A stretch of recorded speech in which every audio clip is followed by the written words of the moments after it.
ಎಲ್ಲರಿಗೂ ನಮಸ್ಕಾರ. ಗಂಡ್ಮಕ್ಳು ನಮಸ್ಕಾರ ಹೇಳೇ ಇಲ್ಲ. ಇದು ನಮ್ಮ ಸಂಸ್ಕೃತಿ. ಯಾರು ನಮಸ್ಕಾರ ಹೇಳ್ತಾರೆ ಅವ್ರಿಗೆ ಪ್ರತಿಯಾಗಿ ನಮಸ್ಕಾರ ಹೇಳೋದು ನಮ್ಮ ಧರ್ಮ, ಮಾನವೀಯ ಸಂಸ್ಕೃತಿ. KLE ಕಾಲೇಜಿನ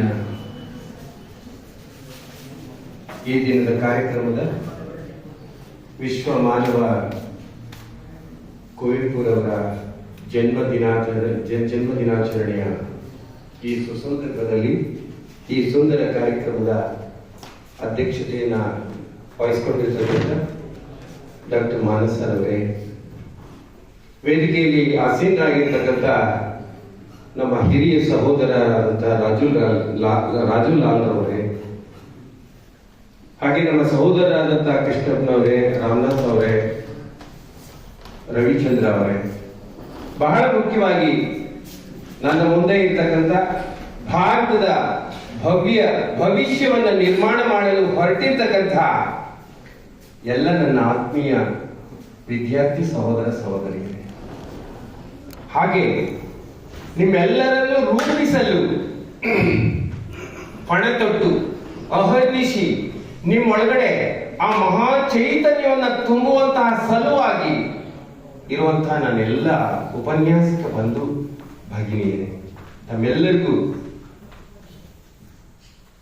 ಕುವೆಂಪುರವರ ಆಶೀರ್ವಾದ, ಅವರ ತತ್ವ, ಅವರ ಸಿದ್ಧಾಂತ ನಿಮ್ಮೆಲ್ಲರ ಮನಸ್ಸಲ್ಲಿ ಸದಾಕಾಲ ನೆಲೆಯೂರಲಿ ಅಂತ ನನ್ನ ಮಾತುಗಳನ್ನ ಪ್ರಾರಂಭಿಸ್ತೇನೆ. ಹರಳಿ ಬೀಜದೊಳ್ ಅಧಮ್ಯ ಶಕ್ತಿಯನಿಟ್ಟು ಹರಳುವ ಸುಮಗಳಲ್ಲಿ ಸೌರಭವ ತುಂಬಿ ಪರಿಸರದ ಭವ್ಯತೆಗೆ ರಮಣೀಯತೆಯ ನೀವಾ ವರ ಚೈತನ್ಯಕ್ಕೆ ನಮಿಸೋ ಮುದ್ದು ಮಗುವೇ,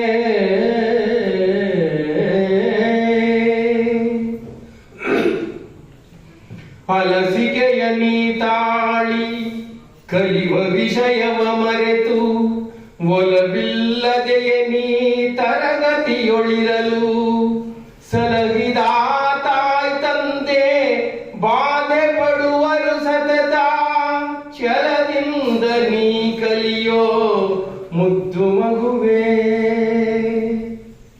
ಓದುವ ಸಮಯದೊಳು ನಿನ್ನ ಮನ ಹದವಿರಲಿ, ನಾದದೊಳು ಲಯಗೊಂಡ ಯತಿಯ ತೆರದೆ ಓದಿದ ವಿಷಯವನ್ನು ಮನನವ ಮಾಡುತ್ತಾ ಮೇದಿನಿಯೊಳು ಜಸವ ಪಡೆ ಮುದ್ದು ಮಗುವೇ.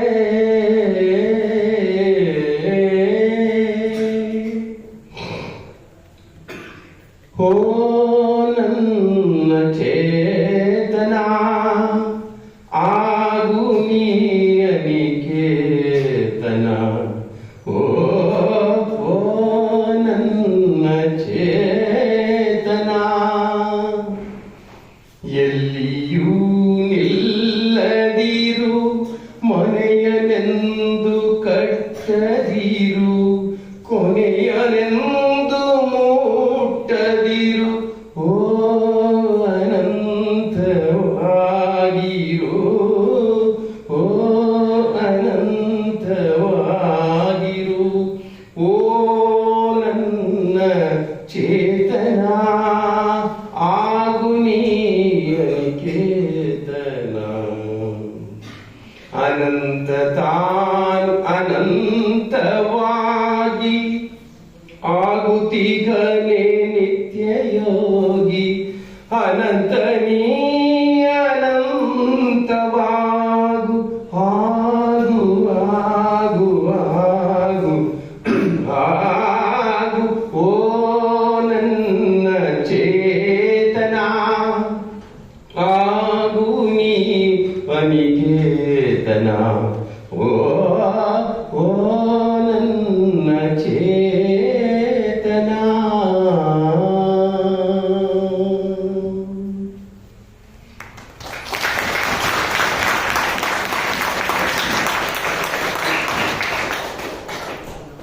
ಕರ್ನಾಟಕದ ಅನ್ನದ ಬಟ್ಟಲು,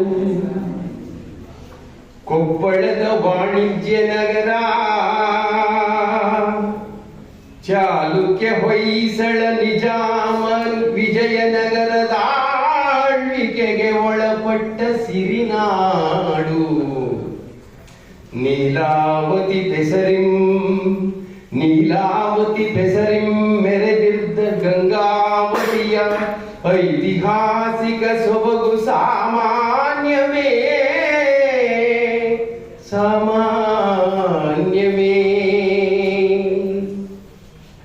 ಶಿಷ್ಯರ ಹೃದಯದೊಳು ಜ್ಞಾನದೀವಿಗೆ ಹಚ್ಚಿ ಅಜ್ಞಾನ ಅಂಧಕಾರ ಮೌಢ್ಯತೆಗಳನ್ನು ಓಡಿಸಿ ಬದುಕಿನೊಳು ತನ್ನ ತಾನರಿವ ಕಲೆಯ ರೂಪಿಸಿದ ಹೊರಕೆಯಲ್ಲಿ ಕಾಲೇಜಿನ ಹೆಗ್ಗಳಿಕೆಯನೇ ಬಣ್ಣಿಸಲ್ ಅಸದಳಂ.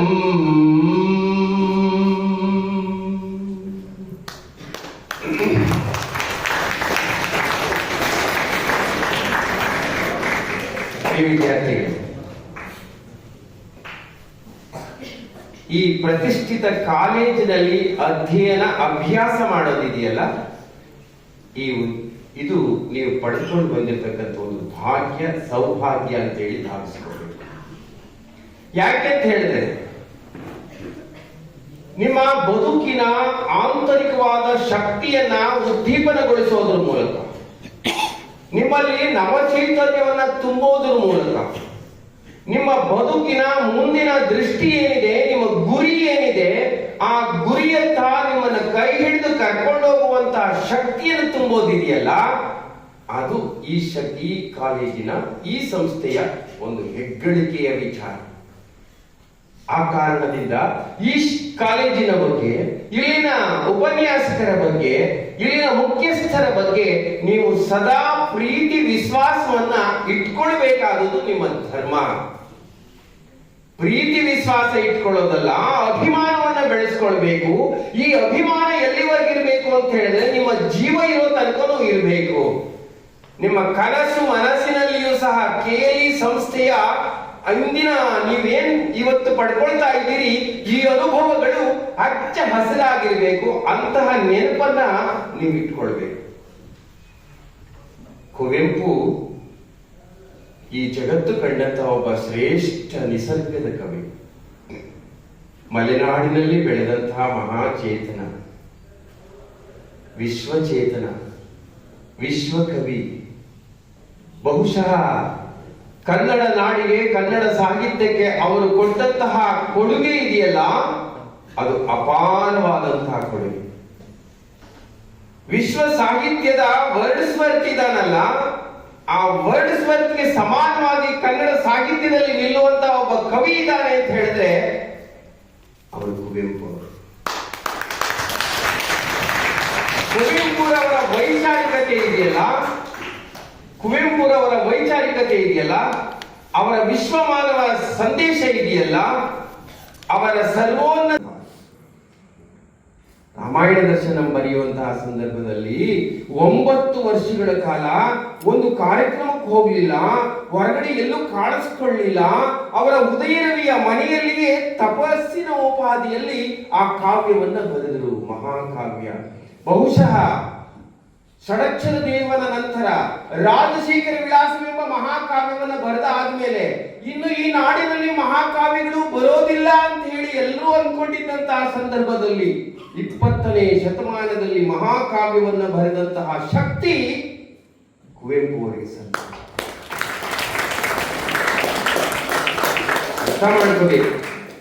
ನಾವು ಕನ್ನಡ ಸಾಹಿತ್ಯ ಚರಿತ್ರೆಯನ್ನು ಹೇಳುವಾಗ ಪಂಪನಿಂದ ಕುವೆಂಪುವಿನವರೆಗೆ ಅಂತ ಹೇಳ್ತೀವಿ. ಒಂದು ಕಡೆ ಪಂಪ, ಇನ್ನೊಂದು ಕಡೆ ಕುವೆಂಪು. 2 ಮಹಾಶಿಖರಗಳು. ಒಂದು ಎವರೆಸ್ಟ್ ಶಿಖರ ಆದ್ರೆ ಇನ್ನೊಂದು ಕಾಂಚನಜುಂಗ ಶಿಖರ. ಹಿಮಾಲಯದ ಎತ್ತರದಲ್ಲಿರುವಂತಹ, ಆ ಎತ್ತರದಲ್ಲಿದ್ದಂತಹ ಕನ್ನಡ ಸಾಹಿತ್ಯದ ಹಿಮಾಲಯದ ಎತ್ತರಗಳು ಇವೆರಡನ್ನು ಪಂಪ ಮತ್ತು ಕುವೆಂಪುರವರು. ಅಂತಹ ಕುವೆಂಪುರವರ ವಿಶ್ವಮಾನವ ಸಂದೇಶ ನಿಮ್ಮೆಲ್ಲರ ಹೃದಯದಲ್ಲಿ ಮೊಳಗಲಿ. ವಿಶ್ವಮಾನವ ಸಂದೇಶವನ್ನು ಸಾರಿದಂತಹ ಕುವೆಂಪುರವರ ವೈಚಾರಿಕತೆ ನಿಮ್ಮ ಮನಸ್ಸಿನಲ್ಲಿ ಇರಲಿ. ತನ್ಮೂಲಕವಾಗಿ ನಿಮ್ಮ ಭವಿಷ್ಯವನ್ನ ನೀವು ರೂಪಿಸ್ಕೊಳ್ಬೇಕು. ಹಾಗೆ ಕುವೆಂಪು ಅವರವರ ಏನ ಪ್ರಕೃತಿ ಪ್ರಿಯತೆ ಅನ್ನೋದಿದೆಯಲ್ಲ, ಪುಟ್ಟಪ್ಪನವರ ಮಲೆಗಳಲ್ಲಿ ಮದುಮಗಳು ಕಾದಂಬರಿಯನ್ನು ಓದಬೇಕು.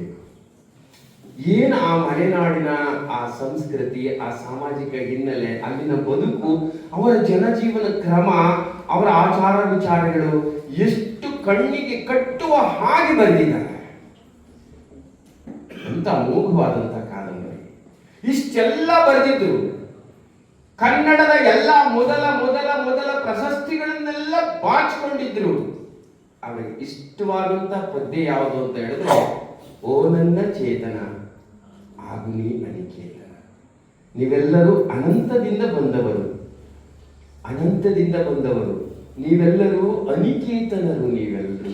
ನೀವೆಲ್ಲರೂ ಬೇರೆ ಬೇರೆ ಕಾರಣಗಳಿಗಾಗಿ ನಿಮ್ಮ ಮನಸ್ಸಿನಲ್ಲಿ ಗೊಂದಲ ಸೃಷ್ಟಿಯಾಗಿದೆ, ಸಂಸ್ಕಾರಗಳು ಸೃಷ್ಟಿಯಾಗಿವೆ, ಆಶಾಪಾಶಗಳು ಸೃಷ್ಟಿಯಾಗಿವೆ, ನೆಮ್ಮದಿ ಇಲ್ಲದ ಹಾಗೆ ನಿಮ್ಮಲ್ಲಿ ಭಾವನೆ ಉಂಟಾಗಿದೆ. ಈ ಎಲ್ಲ ಭಾವನೆಗಳನ್ನ ಕಳ್ಕೊಂಡು ನೀವು ಅನಿಕೇತರಾಗಬೇಕು. ಎಲ್ಲಿಯೂ ನಿಲ್ಲದಿರು, ಮನೆಯನೆಂದು ಕಟ್ಟದಿರು, ಕೊನೆಯನೆಂದು ಮುಟ್ಟದಿರು, ಅನಂತವಾಗಿರು. ಯಾಕೆಂತ ಹೇಳಿದ್ರೆ ಅನಂತನೇ ಅನಂತವಾಗಿ, ಅನಂತನೇ ನೀನು, ನಿನಗೆ ಅಂತ್ಯವಿಲ್ಲ. ಅಂತಹ ಶ್ರೇಷ್ಠವಾದಂತಹ ಸತ್ಯ ನೀನಿದೀಯ. ಆದ್ರಿಂದ ಆ ಅನಂತತೆಯನ್ನು ಪಡ್ಕೊಳ್ಳೋದು ನಿಮ್ಮ ಜವಾಬ್ದಾರಿಯಾಗಲಿ, ಆ ಅನಂತತೆಯನ್ನು ಹೊಂದೋದು ನಿಮ್ಮ ಜವಾಬ್ದಾರಿಯಾಗಲಿ. ಆ ಅನಂತತೆಯ ಏನೊಂದಿಲ್ಲದ ಆನಂದದ ಬದುಕುವಂತಹ ಆ ಶಕ್ತಿ ಕುವೆಂಪು ಅವರು ನಿಮಗೆ ತಂದುಕೊಡ್ಲಿ ಅಂತ ಹೇಳ್ತಾ, ಬಂಧುಗಳೇ, ಈಗ ನೀವು ಸ್ಪರ್ಧಾತ್ಮಕ ಯುಗದಲ್ಲಿದ್ದೀರಾ. ಜಗತ್ತು ಎಲ್ಲಾ ಕಡೆಯಲ್ಲಿಯೂ ಸ್ಪರ್ಧೆಯನ್ನು ಬಯಸ್ತಾ ಇದೆ. ಒಂದು ಕಡೆ ಗುಣಾತ್ಮಕ ಶಿಕ್ಷಣವನ್ನು ಬಯಸ್ತಾ ಇದೆ. ನೀವು ಬದುಕನ್ನ ರೂಪಿಸಿಕೊಳ್ಳೋದ್ರ ಜೊತೆಗೆ, ನಿಮ್ಮ ಜೀವನವನ್ನ ರೂಪಿಸಿಕೊಳ್ಳೋದ್ರ ಜೊತೆಗೆ, ನಿಮ್ಮ ಬದುಕಿಗೆ, ನಿಮ್ಮ ಅನ್ನಕ್ಕೆ ಒಂದು ದಾರಿಯನ್ನು ಮಾಡಿಕೊಳ್ಬೇಕಾದಂತ ಅಗತ್ಯತೆ ಇವತ್ತು ಇದೆ. ನಿಮ್ಮ ದಾರಿಯನ್ನ, ನಿಮ್ಮ ಭವಿಷ್ಯವನ್ನ ನೀವು ಕಟ್ಟಿಕೊಳ್ಬೇಕು. ನಿಮ್ಮ ಭವಿಷ್ಯದ ರೂವಾರಿಗಳು ನೀವಾಗಿದ್ದೀರಾ. ಆದ್ದರಿಂದ ನಿಮ್ಮಲ್ಲಿ ಜವಾಬ್ದಾರಿ ಜಾಸ್ತಿ ಇದೆ, ಹೊಣೆಗಾರಿಕೆ ಜಾಸ್ತಿ ಇದೆ. ಆ ಜವಾಬ್ದಾರಿ ಹೊಣೆಗಾರಿಕೆಯನ್ನು ಅರಿತು ನಿಮ್ಮ ಬದುಕನ್ನ ನೀವು ರೂಪಿಸಿಕೊಳ್ಬೇಕಾದಂತ ಅಗತ್ಯ ಇವತ್ತು ನಿಮ್ಮ ಮುಂದೆ ಇದೆ. ಜಗತ್ತು ಈ 40 ವರ್ಷಗಳ ಹಿಂದೆ ಇತ್ತಲ್ಲ, ಕುವೆಂಪು ಅವರ ಕಾಲದಲ್ಲಿ ಇತ್ತಲ್ಲ, ಅಂತಹ ಜಗತ್ತಿವತ್ತಿಲ್ಲ. ಆಕರ್ಷಕವಾದಂತಹ ಜಗತ್ತು, ಇಡೀ ಜಗತ್ತಲ್ಲಿ ನಿಮ್ಮ ಕೈ ಕೊಟ್ಟು ಬಿಟ್ಟಿದ್ದಾರೆ. ಅದನ್ನ ತೀಡ್ತಾ ತಳ್ತಾ ಕೂತ್ಕೊಂಡ್ರೆ ಎಲ್ಲವನ್ನ ಮರೆತು ಬಿಡುವಂತಹ ಸಂಮೋಹನ ಶಕ್ತಿ ಆ ವಸ್ತುವಿಗಿದೆ. ಆ ಪೆಟ್ಟಿಗೆಗೆ, ಸಣ್ಣ ಪೆಟ್ಟಿಗೆಗೆ. ಮೊಬೈಲ್ ಇಲ್ಲದ ಕೈ ಇಲ್ಲ.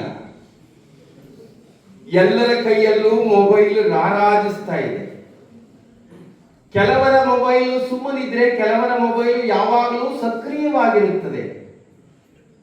ಕೆಲವರು ಮೊಬೈಲ್ನ ಅವಶ್ಯಕತೆಗೆ ಇಟ್ಕೊಂಡ್ರೆ, ಕೆಲವರು ಮೊಬೈಲ್ನ ಅತಿ ಅವಶ್ಯಕತೆಗಾಗಿ ಇಟ್ಕೊಂಡು ಬದುಕುವಂಥದ್ದು ಇವತ್ತು ನಾವು ಕಾಣ್ತಿದ್ದೇವೆ. ಇವೆರಡರಲ್ಲಿ ನೀವು ಹೇಗೆ ಬದುಕ್ತಾ ಇದ್ದಾರೋ ನನಗಂತೂ ಗೊತ್ತಿಲ್ಲ. ಆದ್ರೆ ನಮ್ಮ ಪ್ರಿನ್ಸಿಪಾಲ್ಗಳಿಗೆ, ನಮ್ಮ ಲೆಕ್ಚರ್ಸ್ಗಳಿಗೆ ನಿದ್ದೆಯೇ ಬರ್ತಾ ಇಲ್ಲ. ಕಾರಣ ಇಷ್ಟೇ, ಸಂಸ್ಥೆಯವರು ಎಷ್ಟು ಪರ್ಸೆಂಟೇಜ್ ಕೊಡ್ತೀರಾ, ಎಷ್ಟು ರಿಸಲ್ಟ್ ಕೊಡ್ತೀರಾ ಅಂತ ಹೇಳ್ತಾ ಇರ್ತಾರೆ. ನಿಮ್ಮ ತಂದೆ ತಾಯಿಗಳು ಆಸೆ ಹೊತ್ಕೊಂಡು KLE ಕಾಲೇಜಿಗೆ ಸೇರಿಸಿದ್ರೆ ನನ್ನ ಮಗನ ಭವಿಷ್ಯ ಉದ್ಧಾರವಾಗ್ತದೆ, ಚೆನ್ನಾಗಿ ಬೆಳಿತಾನೆ, ಅವನ ಮುಂದಿನ ಭವಿಷ್ಯತ್ತನ್ನ ಕಟ್ಟಿಕೊಳ್ತಾನೆ ಅಂತ ಆಶೋತ್ತರವನ್ನು ಇಟ್ಕೊಂಡು ನಿಮ್ಮಲ್ಲಿ ತಂದಿಲ್ಲ ಹಾಕಿದ್ದಾರೆ, ಸೇರಿಸಿದ್ದಾರೆ. ಈ ಮಧ್ಯ ಪಾಪ ನಮ್ಮ ಉಪನ್ಯಾಸಕರುಗಳು ಏನ್ ಮಾಡಬೇಕು? ನೀವು ಓದ್ತಾ ಇಲ್ಲ, ಮನೆಯವರ ಒತ್ತಡ ಜಾಸ್ತಿ ಆಗಿದೆ, ರಿಸಲ್ಟ್ ನೋಡ್ತಾ ಇದ್ದಾರೆ.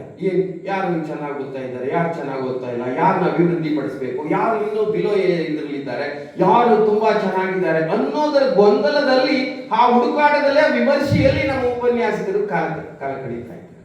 ಇದಕ್ಕೆಲ್ಲ ಕಾರಣ ಪ್ಲೇಟ್ ಸಮಸ್ಯೆ. ಇದೇನಿದು ಪ್ಲೇಟ್ ಸಮಸ್ಯೆ ಅಂದ್ರೆ ಏನು?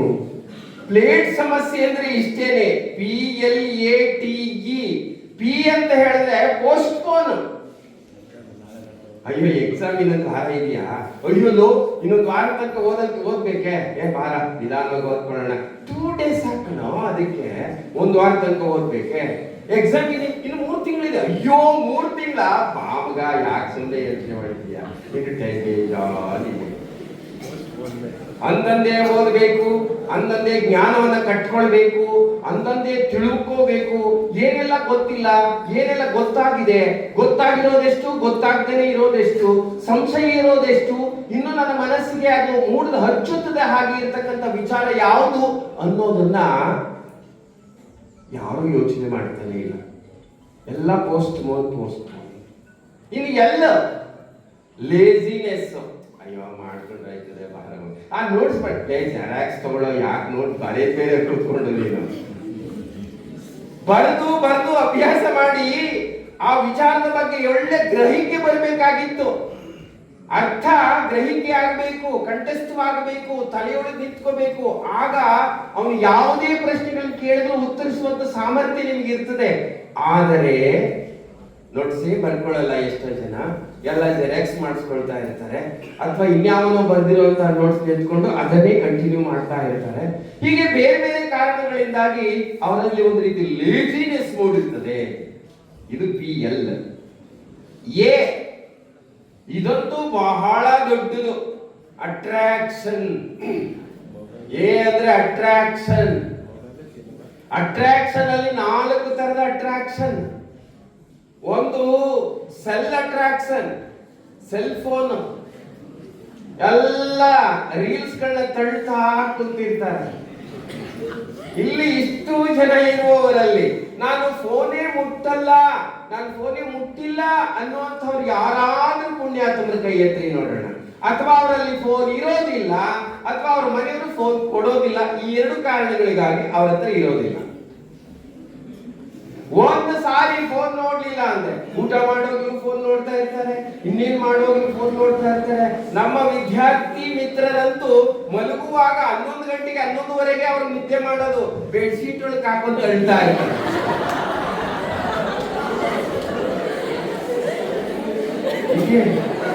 ಅಂದ್ರೆ ಅದು ಬಿಟ್ಟಿಲ್ಲ. ನೋಡಿ ಆಗ್ತಾರೆ ಅಟ್ರಾಕ್ಷನ್ ಹೇಗಿದೆ ಅಂತ, ಅಟ್ರಾಕ್ಷನ್ ಹೇಗಿದೆ ಅಂತ ಹೇಳಿ ನೋಡಿ. ಅದು ಸಿ. ಇನ್ನೊಂದು ಸಿ ಈ ಕ್ರಿಕೆಟ್ ಟೈಮ್ ಅಂತೂ ಬಂದ್ಬಿಟ್ರೆ ಆ ಬೇರೆ ಬೇರೆ ಕಪ್ಗಳನ್ನು ಹಾಕಿಬಿಡ್ತಾರಲ್ಲ, IPL ಎಂತದ್ದು ಅಂತೇಳಿ ಮಾಡ್ತಾರಲ್ಲ, ಆ ಟೈಮ್ಗಂತೂ ಅವ್ರು ಅಲ್ಲಿ ಸ್ಟೇಡಿಯಂ ಅಲ್ಲಿ ಹೊಡಿತಾ ಇದ್ರೆ ನಮ್ಮ ವಿದ್ಯಾರ್ಥಿಗಳೊಂದು ಬ್ಯಾಟ್ ಬಾಲ್ ತಗೊಂಡು ಎಲ್ಲೆಲ್ಲಿ ಗ್ರೌಂಡ್ ಸಿಗ್ತದೆ ಅಲ್ಲೆಲ್ಲ ಹೊಡಿತಾ ಇರ್ತಾರೆ. ಕ್ರಿಕೆಟ್ ಸಿ, ಎರಡನೇದು ಕ್ರಿಕೆಟ್. ಇನ್ನು ನೆಕ್ಸ್ಟ್ ಇನ್ನೊಂದು ಸಿ ಇದೆ. ಅದರಲ್ಲೂ ನೀವು PU ಸ್ಟೂಡೆಂಟ್ಸ್ ಬಹಳ ಬೆಳೆದಿದ್ದೀರಿ, ಬೌದ್ಧಿಕವಾಗಿ ಸಮರ್ಥರಿದ್ದೀರಿ. ಮೊಬೈಲ್ನ ಎಲ್ಲ ಆಪ್ಗಳು ನಿಮ್ಮ ತಲೆಯೊಳಗಡೆನೆ ಇದೆ. ಚಾಟ್ಸ್ ಮಾಡ್ತಾ ಕೂತಿರ್ತೀರಿ, ಚಾಟ್ ಮಾಡ್ತಾ ಆ ಕಡೆಯಿಂದ ಒಂದು ಮೆಸೇಜ್ ಬಂತು ಅಂದ್ರೆ ಈ ಕಡೆ ದಿಢೀರ್ ಒಂದು ಮೆಸೇಜ್, ಅಲ್ಲಿ ಠಣಕ್ ಅಂದ್ರೆ ಇಲ್ಲಿ ಠಣಕ್ ಅಂತ ಇರ್ತದೆ.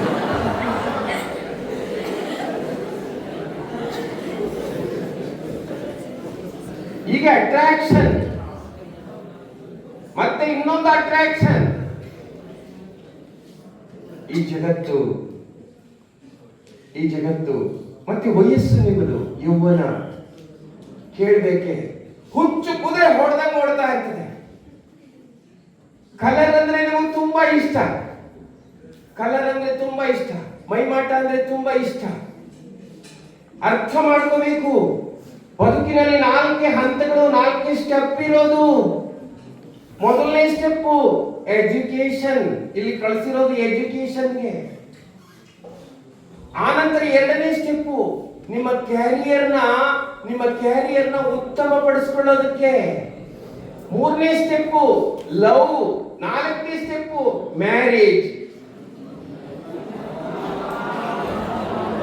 ಬದುಕಿನ 4 ಸ್ಟೆಪ್. ಆದ್ರೆ ಕೆಡಿಸ್ಕೋಬೇಕು ನೋಡಿ, ಮ್ಯಾರೇಜ್ ಅಂದ್ರೆ ಎಷ್ಟು ಆನಂದ ಪಡ್ತಾರೆ.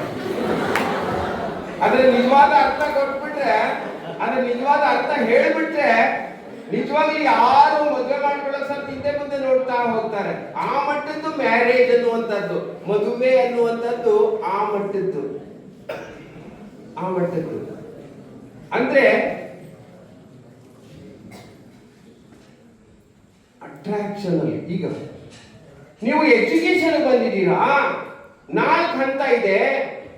ಎಜುಕೇಶನ್ ಮಾಡೋದು ನಿಮ್ಮ ಧರ್ಮ. ಈಗ ಎಜುಕೇಶನ್ ನೀವು 1ನೇ ಹಂತದಲ್ಲಿ ಇದ್ದೀರಾ, 1 ಸ್ಟೆಪ್ ಅಲ್ಲಿ ನಿಂತಿದ್ದೀರಾ. ನೀವು ನೇರ ಸ್ಟೆಪ್ ನ 3ನೇ ಸ್ಟೆಪ್ ಇಟ್ಬಿಟ್ರೆ, 3ನೇ ಸ್ಟೆಪ್ ಇಟ್ರಿ ಅಂತ ಹೇಳಿದ್ರೆ ನಿಮ್ಮ ಕೆರಿಯರ್ ಹಾಳಾಗುತ್ತೆ, ನಿಮ್ಮ ಕೆರಿಯರ್ ಲಾಸ್ ಆಗುತ್ತೆ, ನಷ್ಟ ಆಗುತ್ತೆ. ನಿಮ್ಮ ಬದುಕನ್ನ ರೂಪಿಸ್ಕೊಳ್ಳಕ್ಕಾಗಲ್ಲ. ನಿಮ್ ತಂದೆ ತಾಯಿಗಳು ಕೊಟ್ಟಂತ ಮಾತನ್ನ ಉಳಿಸ್ಕೊಳ್ಳಕ್ಕಾಗೋದಿಲ್ಲ. ನಿಮ್ಮ ಉಪನ್ಯಾಸಕರಿಗೆ ಕೊಟ್ಟಂತ ಮಾತನ್ನ ಉಳಿಸ್ಕೊಳ್ಳಕ್ಕಾಗೋದಿಲ್ಲ. ಆದ್ರಿಂದ ಹಂತವಾಗಿ ಹೋಗ್ಬೇಕು. ಅದಕ್ಕಾಕೆ ನಮ್ಮ ವಿದ್ಯಾರ್ಥಿಗಳು ಆತನ ಪಡ್ತಾರೋ ನನಗಂತೂ ಗೊತ್ತಿಲ್ಲ. ಈ ಕಾಲದಲ್ಲಿ ವಿದ್ಯೆಯನ್ನು ಆರ್ಜಿಸಿಕೊಳ್ಳುವುದು ನಿಮ್ಮ ಕರ್ತವ್ಯವಾಗಬೇಕು. ಪ್ರತಿ ಕ್ಷಣದಲ್ಲಿಯೂ ಹಗಲಿರುಳು ಅಹರ್ನಿಶಿಯು ಜ್ಞಾನ ಸಂಪಾದನೆ ನಿಮ್ಮ ಉದ್ದೇಶವಾಗಬೇಕು, ನಿಮ್ಮ ಗುರಿಯಾಗಬೇಕು. ಮಲಗಿರ್ಲಿ, ನಿಂತಿರ್ಲಿ, ಕೂತಿರ್ಲಿ, ಫ್ರೆಂಡ್ಸ್ ಜೊತೆ ಮಾತಾಡ್ತಾ ಇರ್ಲಿ, ಅದೇ ವಿಚಾರ ಭೌತಶಾಸ್ತ್ರಕ್ಕೆ ಸಂಬಂಧಪಟ್ಟಂತೆ, ಕೆಮಿಸ್ಟ್ರಿಗೆ ಸಂಬಂಧಪಟ್ಟಂತೆ, ಇನ್ನು ಬೇರೆ ಬೇರೆ ಸಬ್ಜೆಕ್ಟ್ಗೆ ಸಂಬಂಧಪಟ್ಟಂತೆ, ನಿಮ್ಮ ಸಬ್ಜೆಕ್ಟ್ ಸಂಬಂಧಪಟ್ಟಂತೆ ಮಾತಾಡಬೇಕು, ಚರ್ಚೆ ಮಾಡಬೇಕು. ಹಾಗೆ ಚರ್ಚೆ ಮಾಡ್ತಾ ಮಾಡ್ತಾ ಆ ವಿಷಯದ ಮೇಲೆ ನಿಮಗೆ ಒಂದು ರೀತಿಯಾದಂತಹ ಗಂಭೀರವಾದಂತಹ ಶಕ್ತಿ ನಿಮ್ಮಲ್ಲಿ ಬರುತ್ತದೆ. ಆಗ ಉಪನ್ಯಾಸಕ ಯಾವ ಪ್ರಶ್ನೆನಾದ್ರೂ ಕೇಳಿ, ಯಾವ ಮೂಲೆನಾದ್ರೂ ಕೇಳಿ, ವಿಶ್ವೇಶ್ವರಯ್ಯನವರು ಹೇಳಿದಂಗೆ 10 ಪ್ರಶ್ನೆಗಳು ಕೊಟ್ಟಿದೆ, 5 ಪ್ರಶ್ನೆಗಳಿಗೆ ಉತ್ತರಿಸಿ.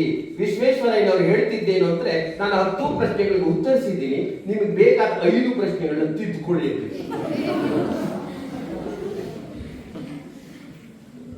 ಅಂತಹ ಶಕ್ತಿ ನಿಮಗೆ ಬರಬೇಕು. ಈ ಎಮೋಷನ್ಗಳು, ಈ ಆಕರ್ಷಣೆಗಳು, ಈ ಭ್ರಮೆಗಳು ಈಗ ಅಲ್ಲ. ಇದಕ್ಕೆ ಒಂದು ದೊಡ್ಡ ಪುಸ್ತಕ ಇಡಿ. ನಿಮ್ಮ ಮುಂದೆ, ನಿಮ್ಮ ಕಣ್ಣು ಮುಂದೆ ನಿಮ್ಮ ತಂದೆಯ ಹರಿದ ಬನೀನು ಕಾಣಬೇಕು. ನಿಮ್ಮ ಕಣ್ಣು ಮುಂದೆ ನಿಮ್ಮ ತಾಯಿಯ ಕೊಳಕಾದ ಹರಿದ ಸೀರೆ ಕಾಣಬೇಕು. ನೀವಿದ್ದಾಗ ನಿಮ್ಮ ಮನೆ ಮುಂದ್ಗಡೆಗೆ ಸಾಲಗಾರರು ಬಂದು ಕೇಳ್ತಾರಲ್ಲ, ಆ ಕಡೆ ತಿರುಗಾಡ್ತಾರಲ್ಲ, ಸಾಲ ಕಟ್ಟಿಲ್ಲ ನೀನು ಅಂತ ಕೇಳ್ತಾರಲ್ಲ, ಆ ವಿಚಾರಗಳು ನಿಮ್ಮ ಮುಂದೆ ಬರಬೇಕು. ಮನೆಗೆ ಆಹಾರ ಧಾನ್ಯವೇ ಇಲ್ಲದೇನೆ ಅದನ್ನು ತಂದು ಹಾಕಬೇಕು ಅಂತ ಹೇಳಿ ಅಪ್ಪ ಒದ್ದಾಡ್ತಾ ಇರ್ತಾನಲ್ಲ, ಅದು ನಿಮ್ಮ ಮುಂದೆ ಬರಬೇಕು, ಕಣ್ಣು ಮುಂದೆ ಬರಬೇಕು. ಆಗ ಅವು ಕಣ್ಣು ಮುಂದೆ ಬಂದಾಗ ನಿಮ್ಮ ನಿಜವಾದಂತಹ ಆಂತರಿಕವಾದಂತಹ ಆ ಕಿಚ್ಚು ಹೊತ್ಕೊಳ್ತದೆ, ಕಿಡಿ ಹೊತ್ಕೊಳ್ತದೆ. ಆಗ ಜ್ಞಾನ ತನಗೆ ತಾನೇ ನಿಮ್ಮ ಮುಂದೆ ಬರ್ತದೆ. ಅದನ್ನ ನೀವು ಅಭ್ಯಾಸ ಮಾಡಬೇಕು. ಹೆಚ್ಚು ಪುಸ್ತಕಗಳನ್ನ ಓದಬೇಕು, ಹೆಚ್ಚು ಓದಬೇಕು. ಪ್ರತಿನಿತ್ಯ ಪುಸ್ತಕ ಓದಬೇಕು. ನಿಮ್ಮ ಕೈನಲ್ಲಿ ಎಲ್ಲ ಹೋದ್ರೂ ಪುಸ್ತಕ ಇರಬೇಕು. ನಿಮ್ಮ ಕೈನಲ್ಲಿ, ನಿಮ್ಮ ಬ್ಯಾಗ್ ಅಲ್ಲಿ ಪುಸ್ತಕ ಯಾವಾಗಲೂ ಇರಬೇಕು. ನೀವು ಮಲ್ಕೊಳ್ಳೋ ಜಾಗದಲ್ಲಿ ಪುಸ್ತಕ ಇರಬೇಕು. ನೀವು ಓಡಾಡುವಂತ ಜಾಗದಲ್ಲಿ ಪುಸ್ತಕ ಇರಬೇಕು. ಹಾಗೆ ಆ ನಿಮ್ಮ ಕನಸೇನಿದೆ, ನಾನು ಮಾಡಬಲ್ಲೆ, ಇದನ್ನು ನಾನು ಮೀರಬಲ್ಲೆ, ಇದರಲ್ಲಿ ನಿಲ್ಲಬಲ್ಲೆ ಅನ್ನುವಂತಹ ಯಾವುದಾದ್ರೂ ವಿಶೇಷವಾದ ಪ್ರೇರಣೆ ತುಂಬುವಂತಹ ಕೆಲವು ಹಿಂದಿನ ನಮ್ಮ ಹಿರಿಯರ ಕೆಲವು ಪೋಸ್ಟರ್ಸ್ಗಳಿರ್ತದೆ. ಅದನ್ನು ನೀವು ನಿಂತಾಗ ಅದನ್ನು ನೋಡ್ತಿರ್ಬೇಕು. ಅದರ ನಂತರ ಅದರ ರೀತಿಯಲ್ಲಿ ನೀವು ಸ್ಫೂರ್ತಿಯನ್ನು ಹೊಂದುವಂತಾಗಬೇಕು. ಅದಾಗಬೇಕು. ಪುಸ್ತಕ ಓದುದನ್ನ ಬರಿ. ಅರ್ಧ ಗಂಟೆ ಓದ್ರಿ, ಒಂದು 5 ನಿಮಿಷ ಧ್ಯಾನ ಮಾಡಿ ಅಂತ ಹೇಳಿದ್ರೆ ಭಗವಂತನ ಧ್ಯಾನ ಅಲ್ಲ. ನೀವು ಏನು ಓದಿದ್ದೀರಿ ಅದೆಲ್ಲವನ್ನ ಒಮ್ಮೆ ಕಾಲ್ ಮಾಡ್ಕೊಳ್ಳಿ. ಎಲ್ಲ ಬಂತ, ಓಕೆ, ಅದು ನಿಮ್ಮಲ್ಲಿ ಯಾವುದೋ ಒಂದು ಫೋಲ್ಡರ್ ಅಲ್ಲಿ ಭದ್ರವಾಗಿರ್ತದೆ. ಇನ್ನೊಮ್ಮೆ 1 ಗಂಟೆ ಓದಿ, ಮತ್ತೆ ಒಂದು 10 ನಿಮಿಷ ಧ್ಯಾನ ಮಾಡಿ. ಆಗ ಯಾವುದೋ ವಿಚಾರ, ಯಾವುದೋ ಅಂಶ, ಯಾವುದೋ ಪರಿಕಲ್ಪನೆ ಸ್ವಲ್ಪ ಮಸುಕಾಗಿ ಸರಿಯಾಗಿ ಅದು ಬರೋದಿಲ್ಲ. ಆಗ ಕೂಡಲೇ ಕಣ್ ತೆಗಿರಿ, ಅದನ್ನ ಪುಸ್ತಕದಲ್ಲಿ ಹುಡುಕಿ, ಗೊತ್ತಾಗ್ಲಿಲ್ಲ, ಅರ್ಥೈಸ್ಕೊಳ್ಳೋಕ್ಕಾಗ್ಲಿಲ್ಲ, ನಾಳೆ ಬೆಳಿಗ್ಗೆನೆ ಬಂದು ನಿಮ್ಮ ಉಪನ್ಯಾಸಕರನ್ನ ಕೇಳಿ, ಮೇಡಮ್ ಇದು ನಂಗೆ ಅರ್ಥ ಆಗ್ತಾ ಇಲ್ಲ, ಏನಿದು ಸ್ವಲ್ಪ ಬಿಡಿಸಿ ಹೇಳಿ, ಸರಳೀಕರಿಸ್ಕೊಡಿ ಅಂತ ಹೇಳಿದಾಗ, ಮೇಡಮ್ ಅವ್ರಿಗೆ ಚೆನ್ನಾಗಿ ಗೊತ್ತು, ಸರ್ಗಳಿಗೆ ಚೆನ್ನಾಗಿ ಗೊತ್ತು, ಹುಷಾರಿಲ್ಲದ ಮಗುವಿಗೆ ತಾಯಿ ಆ ಕಹಿ ಗುಳಿಗೆಯನ್ನ ಹೇಗೆ ನುಂಗಿಸ್ತಾಳೆ, ಆ ರೀತಿಯಲ್ಲಿ ಆ ಕಷ್ಟಕರವಾದ ವಿಚಾರವನ್ನ ಅತ್ಯಂತ ಸರಳವಾಗಿ ಸಿಹಿಯ ಅಯ್ಯೋ ಮೇಡಮ್ ಇಷ್ಟೇನಾ ಅನ್ನೋ ಮಟ್ಟಿಗೆ ಹೇಳ್ಕೊಳ್ತಾರೆ. ಅದು ಅವರ ವಿಶೇಷತೆ. ಅದನ್ನ ಅರ್ಥ ಮಾಡ್ಕೋಬೇಕು. ಹೀಗೆ ನನ್ನಂತಹ ಒಬ್ಬ ಹಿರಿಯ ಜೀವ, ನನ್ನ ಮನೆಯಲ್ಲಿ ನನ್ನ ಮೊಮ್ಮಗ ಒಬ್ಬ PU ಕಾಲೇಜಿನಲ್ಲಿ ಓದ್ತಾ ಇದ್ದ. ಯಾಕೆ ಮಗ ಓದೋದಿಲ್ವೇ ಅಂತ ಕೇಳಿದೆ. ಏನು ಓದೋದು ಅಜ್ಜ, ಇನ್ನು 2 ತಿಂಗಳಿದೆ 3 ತಿಂಗಳಿದೆ. ಪುಸ್ತಕ ಎಲ್ಲಿ ಕಂದ? ಬ್ಯಾಗಲ್ಲಿದೆ ಅಜ್ಜ. ಒಂದು ದಿನ ಅವನು ಪುಸ್ತಕ ಹಿಡ್ಕೊಂಡು ಓಡಾಡೋದನ್ನ ನೋಡ್ಲೇ ಇಲ್ಲ. ಆಗ ಮೊಮ್ಮಗನಿಗೆ ಬುದ್ಧಿ ಹೇಳ್ಬೇಕಲ್ಲ, ಹೇಗೆ ಹೇಳೋದು? ಈಗಿನ ಕಾಲದ ಪರಿಸ್ಥಿತಿ ಏನಾಗಿದೆ ಅಂತ ಹೇಳಿದ್ರೆ, ಕೆಲವು ಮಕ್ಕಳಿಗೆ ನೇರ ಹೇಳಿಬಿಟ್ರೆ ಬೇಸರ ಮಾಡ್ಕೊಂಡ್ಬಿಡ್ತವೆ ಪಾಪ. ಬಹಳ ಸಿನಿಕ ಸ್ವಭಾವದ ವ್ಯಕ್ತಿತ್ವ. ಅಂಥವ್ರಿಗೆ ಗೊತ್ತಾಗೋ ಹಾಗೆ ಹೇಳಬೇಕು. ತಾತ ಅನುಭವಿ, ತುಂಬಾ ತಿಳ್ಕೊಂಡವನು, ಅವನು ಬಹಳ ಜಾಣ, ಎಷ್ಟು ಚೆನ್ನಾಗಿರ್ತಾನೆ ಅಂತ ಹೇಳಿದ್ರೆ, ಅವನ ಹೊಲ ಸ್ವಲ್ಪ ದೂರದ ಕಣಿವೆ ಪ್ರದೇಶದಲ್ಲಿ ಇರ್ತದೆ. ಅಲ್ಲಿ 2 ಕಡೆ ಬೆಟ್ಟ. ಆ ಕಣಿವೆಯ ಮೇಲ್ಭಾಗದಲ್ಲಿ ಅವನು ಕುರಿ ಕಾಯೋದಕ್ಕೆ ಒಂದು ದೊಡ್ಡ ಶೆಡ್ ಮಾಡಿಕೊಂಡು ಅಲ್ಲೇ ಇರ್ತಾನೆ. ಚಳಿಗಾಲ ಬಿಸಿಯನ್ನ ಮಾಡಿಕೊಳ್ಳೋದಕ್ಕಾಗಿ ಬೆಂಕಿ ಹಾಕೊಳ್ಳೋದಕ್ಕೆ ಒಂದಷ್ಟು ಇದ್ದಲುಗಳನ್ನ ಮಾಡಿ ಒಂದು ದೊಡ್ಡ ಬುಟ್ಟಿಯಲ್ಲಿ ಆ ಇದ್ದಲನ್ನು ತುಂಬಿಕೊಂಡಿರ್ತಾನೆ. ತಾತನಿಗೆ ಇದೊಂದು ಒಳ್ಳೆ ಸಮಯ ಅಂತ ಗೊತ್ತಾಯ್ತು. ತಡಿ, ಇವನಿಗೊಂದು ಒಳ್ಳೆ ಕೆಲಸ ಹೇಳೋಣ ಅಂತ. ಅಂದ ಚಂದನ್ ಅಂತ. ಏನ್ ತಾತ ಅಂತ. ಮಗ ನೋಡು, ಗಿಡಗಳಿಗೆ ತುಂಬಾ ದಿನ ಆಗಿದೆ ಕಣ, ನಾನು ನೀರು ಹಾಕಿ. ಆ ಬುಟ್ಟಿ ಇದೆಯಲ್ಲ, ಆ ಬುಟ್ಟಿ ತಗೊಂಡು ಸ್ವಲ್ಪ ನೀರು ಹಾಕು ಮಗ. ನಿಮ್ಗೆ ಆಶ್ಚರ್ಯ ಆಗಿರ್ಬೇಕಲ್ವಾ? ಪಾತ್ರೆ ತಗೊಂಡು ನೀರು ಹಾಕು, ಮಡಿಕೆ ತಗೊಂಡು ನೀರು ಹಾಕು, ಅಥವಾ ಬಕೆಟ್ ತಗೊಂಡು ನೀರು ಹಾಕು ಅಂತ ಹೇಳಿದ್ರೆ ಕೇಳ್ತಿದ್ದ. ಬುಟ್ಟಿ ತಗೊಂಡು ನೀರು ಹಾಕು ಅಂತ ಹೇಳ್ದ. ಅದು ಇದ್ದು ತುಂಬಿ ಆ ಬುಟ್ಟಿ ಕರ್ರಗಿತ್ತು. ತಾತ, ಇದ್ರಲ್ಲಿ ನೀರು ತರೋದೇ ತರ್ಬೋದು, ಹೋಗು ಮಗ, ಮನಸ್ಸು ಮಾಡೋಕಂದ. ನೀವು ಏನು ಮನಸ್ಸೇ ಮಾಡದೆ ಏನು ಮಾಡಿದೇನೆ ಅದಾಗತ್ತ ತಾತ ಅಂತ ಹೇಳ್ತಾ ಇದೆಯಲ್ಲ, ಪ್ರಯತ್ನ ಮಾಡೋಕಂದ ಅಂತ ಹೇಳಿ. ಆಯ್ತಪ್ಪ, ನೀನು ಹೇಳಿದ್ದಕ್ಕೆ ಹೋಗ್ತೀನಿ ಅಂತ ಹೇಳಿ ಇಳಿಜಾರಲ್ಲಿ ಇಳಿಬೇಕು, ಮತ್ತೆ ಹತ್ತು ಬರಬೇಕು. ಹೋದ, ನೀರು ಒಳ್ಳೆ ತನ್ನಷ್ಟಕ್ಕೆ ತಾನೇ ಹಾಗೇ ಹರಿತಾ ಇತ್ತು. ಯಾವ ಗೊಡವೆಯೂ ಅದಕ್ಕಿಲ್ಲ. ಯಾರು ನೀರು ತಗೊಂಡೋದ್ರೇನು, ಯಾರು ಕುಡಿದ್ರೇನು, ಯಾರು ಬಿಟ್ರೇನು. ಈ ಹುಡುಗ ಬಂದ, ಒಂದ್ಸಾರಿ ನೀರು ತೆಗದ, ಓಡಿ ಬರ್ತಾ ಇದ್ದಾನೆ ನೀರು ಹಾಕ್ಬೇಕು ಅಂತ. ಬರುವಷ್ಟು ಇಷ್ಟೇ ನೀರು. ಒಂದು 8-10 ಬಾರಿ ಹೀಗೆ ಮಾಡಿದ. ಇವನಿಗೊಂಥರ ಬೇಸರ ಆಗೋಯ್ತು. ವಯಸ್ಸಾದವನಲ್ವೇ ಹುಡುಗ, ನಮ್ಮ ತಾತನಿಗೆಲ್ಲೋ ಹುಚ್ಚಿಡ್ಕೊಂಡದೇನ ಕಾಣಿಸುತ್ತೆ. ತಾತ, ಇದು ಆಯ್ತಾ ಇಲ್ಲ, ನೀರೇ ಬತ್ತರೋಕ್ಕಾಗ್ತಾ ಇಲ್ಲ, ಎಷ್ಟು ಎಲ್ಲ ಹಲ್ಲೆ ಸುರಿದೋಗ್ತಾ ಇದೆ ಅಂದ. ತಾತನಿಗೆ ನಗು ಬಂತು. ಚಂದನ್, ನಿನ್ ಕೈಯಲ್ಲಿರೋ ಬುಟ್ಟಿ ನೋಡಕಂದ ಅಂತ ಹೇಳಿ ಆ ನೀರನ್ನ ತಗೊಬಂದು ಹಾಕಿ ಅದು ಮುಳುಗಿಸಿ ನೀರ್ನ ಅಲ್ಲಿ ಹಾಕ್ತಾ ಆ ಕರಗಿದ್ದ ಬುಟ್ಟಿ ಬೆಳ್ಳಗಾಗ್ಬಿಟ್ಟಿದೆ. ಕಂದ, ಬುಟ್ಟಿ ನೋಡಿದ್ಯಾ? ಹ್ಞೂ ತಾತ, ಚೆನ್ನಾಗಿದೆ, ಹಾಗೆ ಇದೆ. ಅಲ್ವೋ, ಮೊದಲೇ ಹಾಗಿತ್ತು, ಕರಗಿತ್ತು ತಾತ, ಈಗ ಹಾಗಿದೆ, ಬೆಳ್ಳಗಾಗಿದೆ ತಾತ, ನೋಡಿ ಅಲ್ವಾ, ಬೆಳ್ಳಗಾಗಿದೆ. ಹೌದು ಮಗ, ಹಾಗೇನೆ ನಾವು ಯಾವುದನ್ನ ಹೆಚ್ಚಾಗಿ ಬಳಸ್ತಾ ಇರ್ತೀವಿ, ಉಪಯೋಗಿಸ್ತಾ ಇರ್ತೀವಿ, ಅದು ನಮಗೆ ಬೆಳಕನ್ನು ಕೊಡುತ್ತೆ, ಬೆಳ್ಳಗ್ ಮಾಡ್ತದೆ. ಅದು ನಮ್ಮನ್ನ ಕತ್ತಲೆಯಲ್ಲಿ ಇಡೋದಿಲ್ಲ ಮಗ. ಅದಕ್ಕೆ ನೋಡುವ, ಅದು ಬೆಳ್ಳಗಾಗಿದೆ. ನಾನು ಅದಕ್ಕೆ ನಿನಗೆ ಹೇಳೋದು, ಪುಸ್ತಕನ ಮೇಲಿಂದ ಮೇಲೆ ಓದು ಮಗ. ಅಲ್ಲಿನ ಒಂದಷ್ಟು ವಾಕ್ಯಗಳು ನಿನ್ನ ತಲೆಯೊಳಗಡೆ ಕೂತ್ಕೊತಾ ಇರ್ತದೆ. ಅದು ನಿನ್ನ ಮನಸ್ಸಿನಲ್ಲಿ ಹಚ್ಚೊತ್ತಾ ಇರ್ತದೆ. ಇವತ್ತಿಲ್ಲ ನಾಳೆ ಕ್ವಶನ್ ಪೇಪರ್ ಕೊಡುವಂತವನು ಎಲ್ಲೋ ಯಾವುದೋ ಪ್ರಶ್ನೆಗಳನ್ನ ಕೊಡೋದಿಲ್ಲ, ಆ ಪಠ್ಯ ಪುಸ್ತಕದಲ್ಲಿರೋ ಪ್ರಶ್ನೆಗಳನ್ನೇ ಕೊಡೋದು. ಆಗ ನೀನು ಅದನ್ನು ಹೆಚ್ಚಾಗಿ ಬಳಸಿದ್ದೇ ಆದ್ರೆ ನಿನ್ನ ಬದುಕು ಹೀಗೆ ಬೆಳ್ಳಗಾಗುತ್ತೆ. ನೀನು ಓದಲಿಲ್ಲ, ನೀನೇನು ಮಾಡಲಿಲ್ಲ, ಪಠ್ಯ ಪುಸ್ತಕನೇ ಓದಲಿಲ್ಲ ಅಂತ ಹೇಳಿದ್ರೆ ನಿನ್ನ ಬದುಕು ಮೊದಲಿತ್ತಲ್ಲ ಬುಟ್ಟಿ, ಕರ್ರಿಗೆ ಕತ್ತಲೆ ಆವರಿಸುತ್ತದೆ. ಯೋಚನೆ ಮಾಡೋ ಮಗ,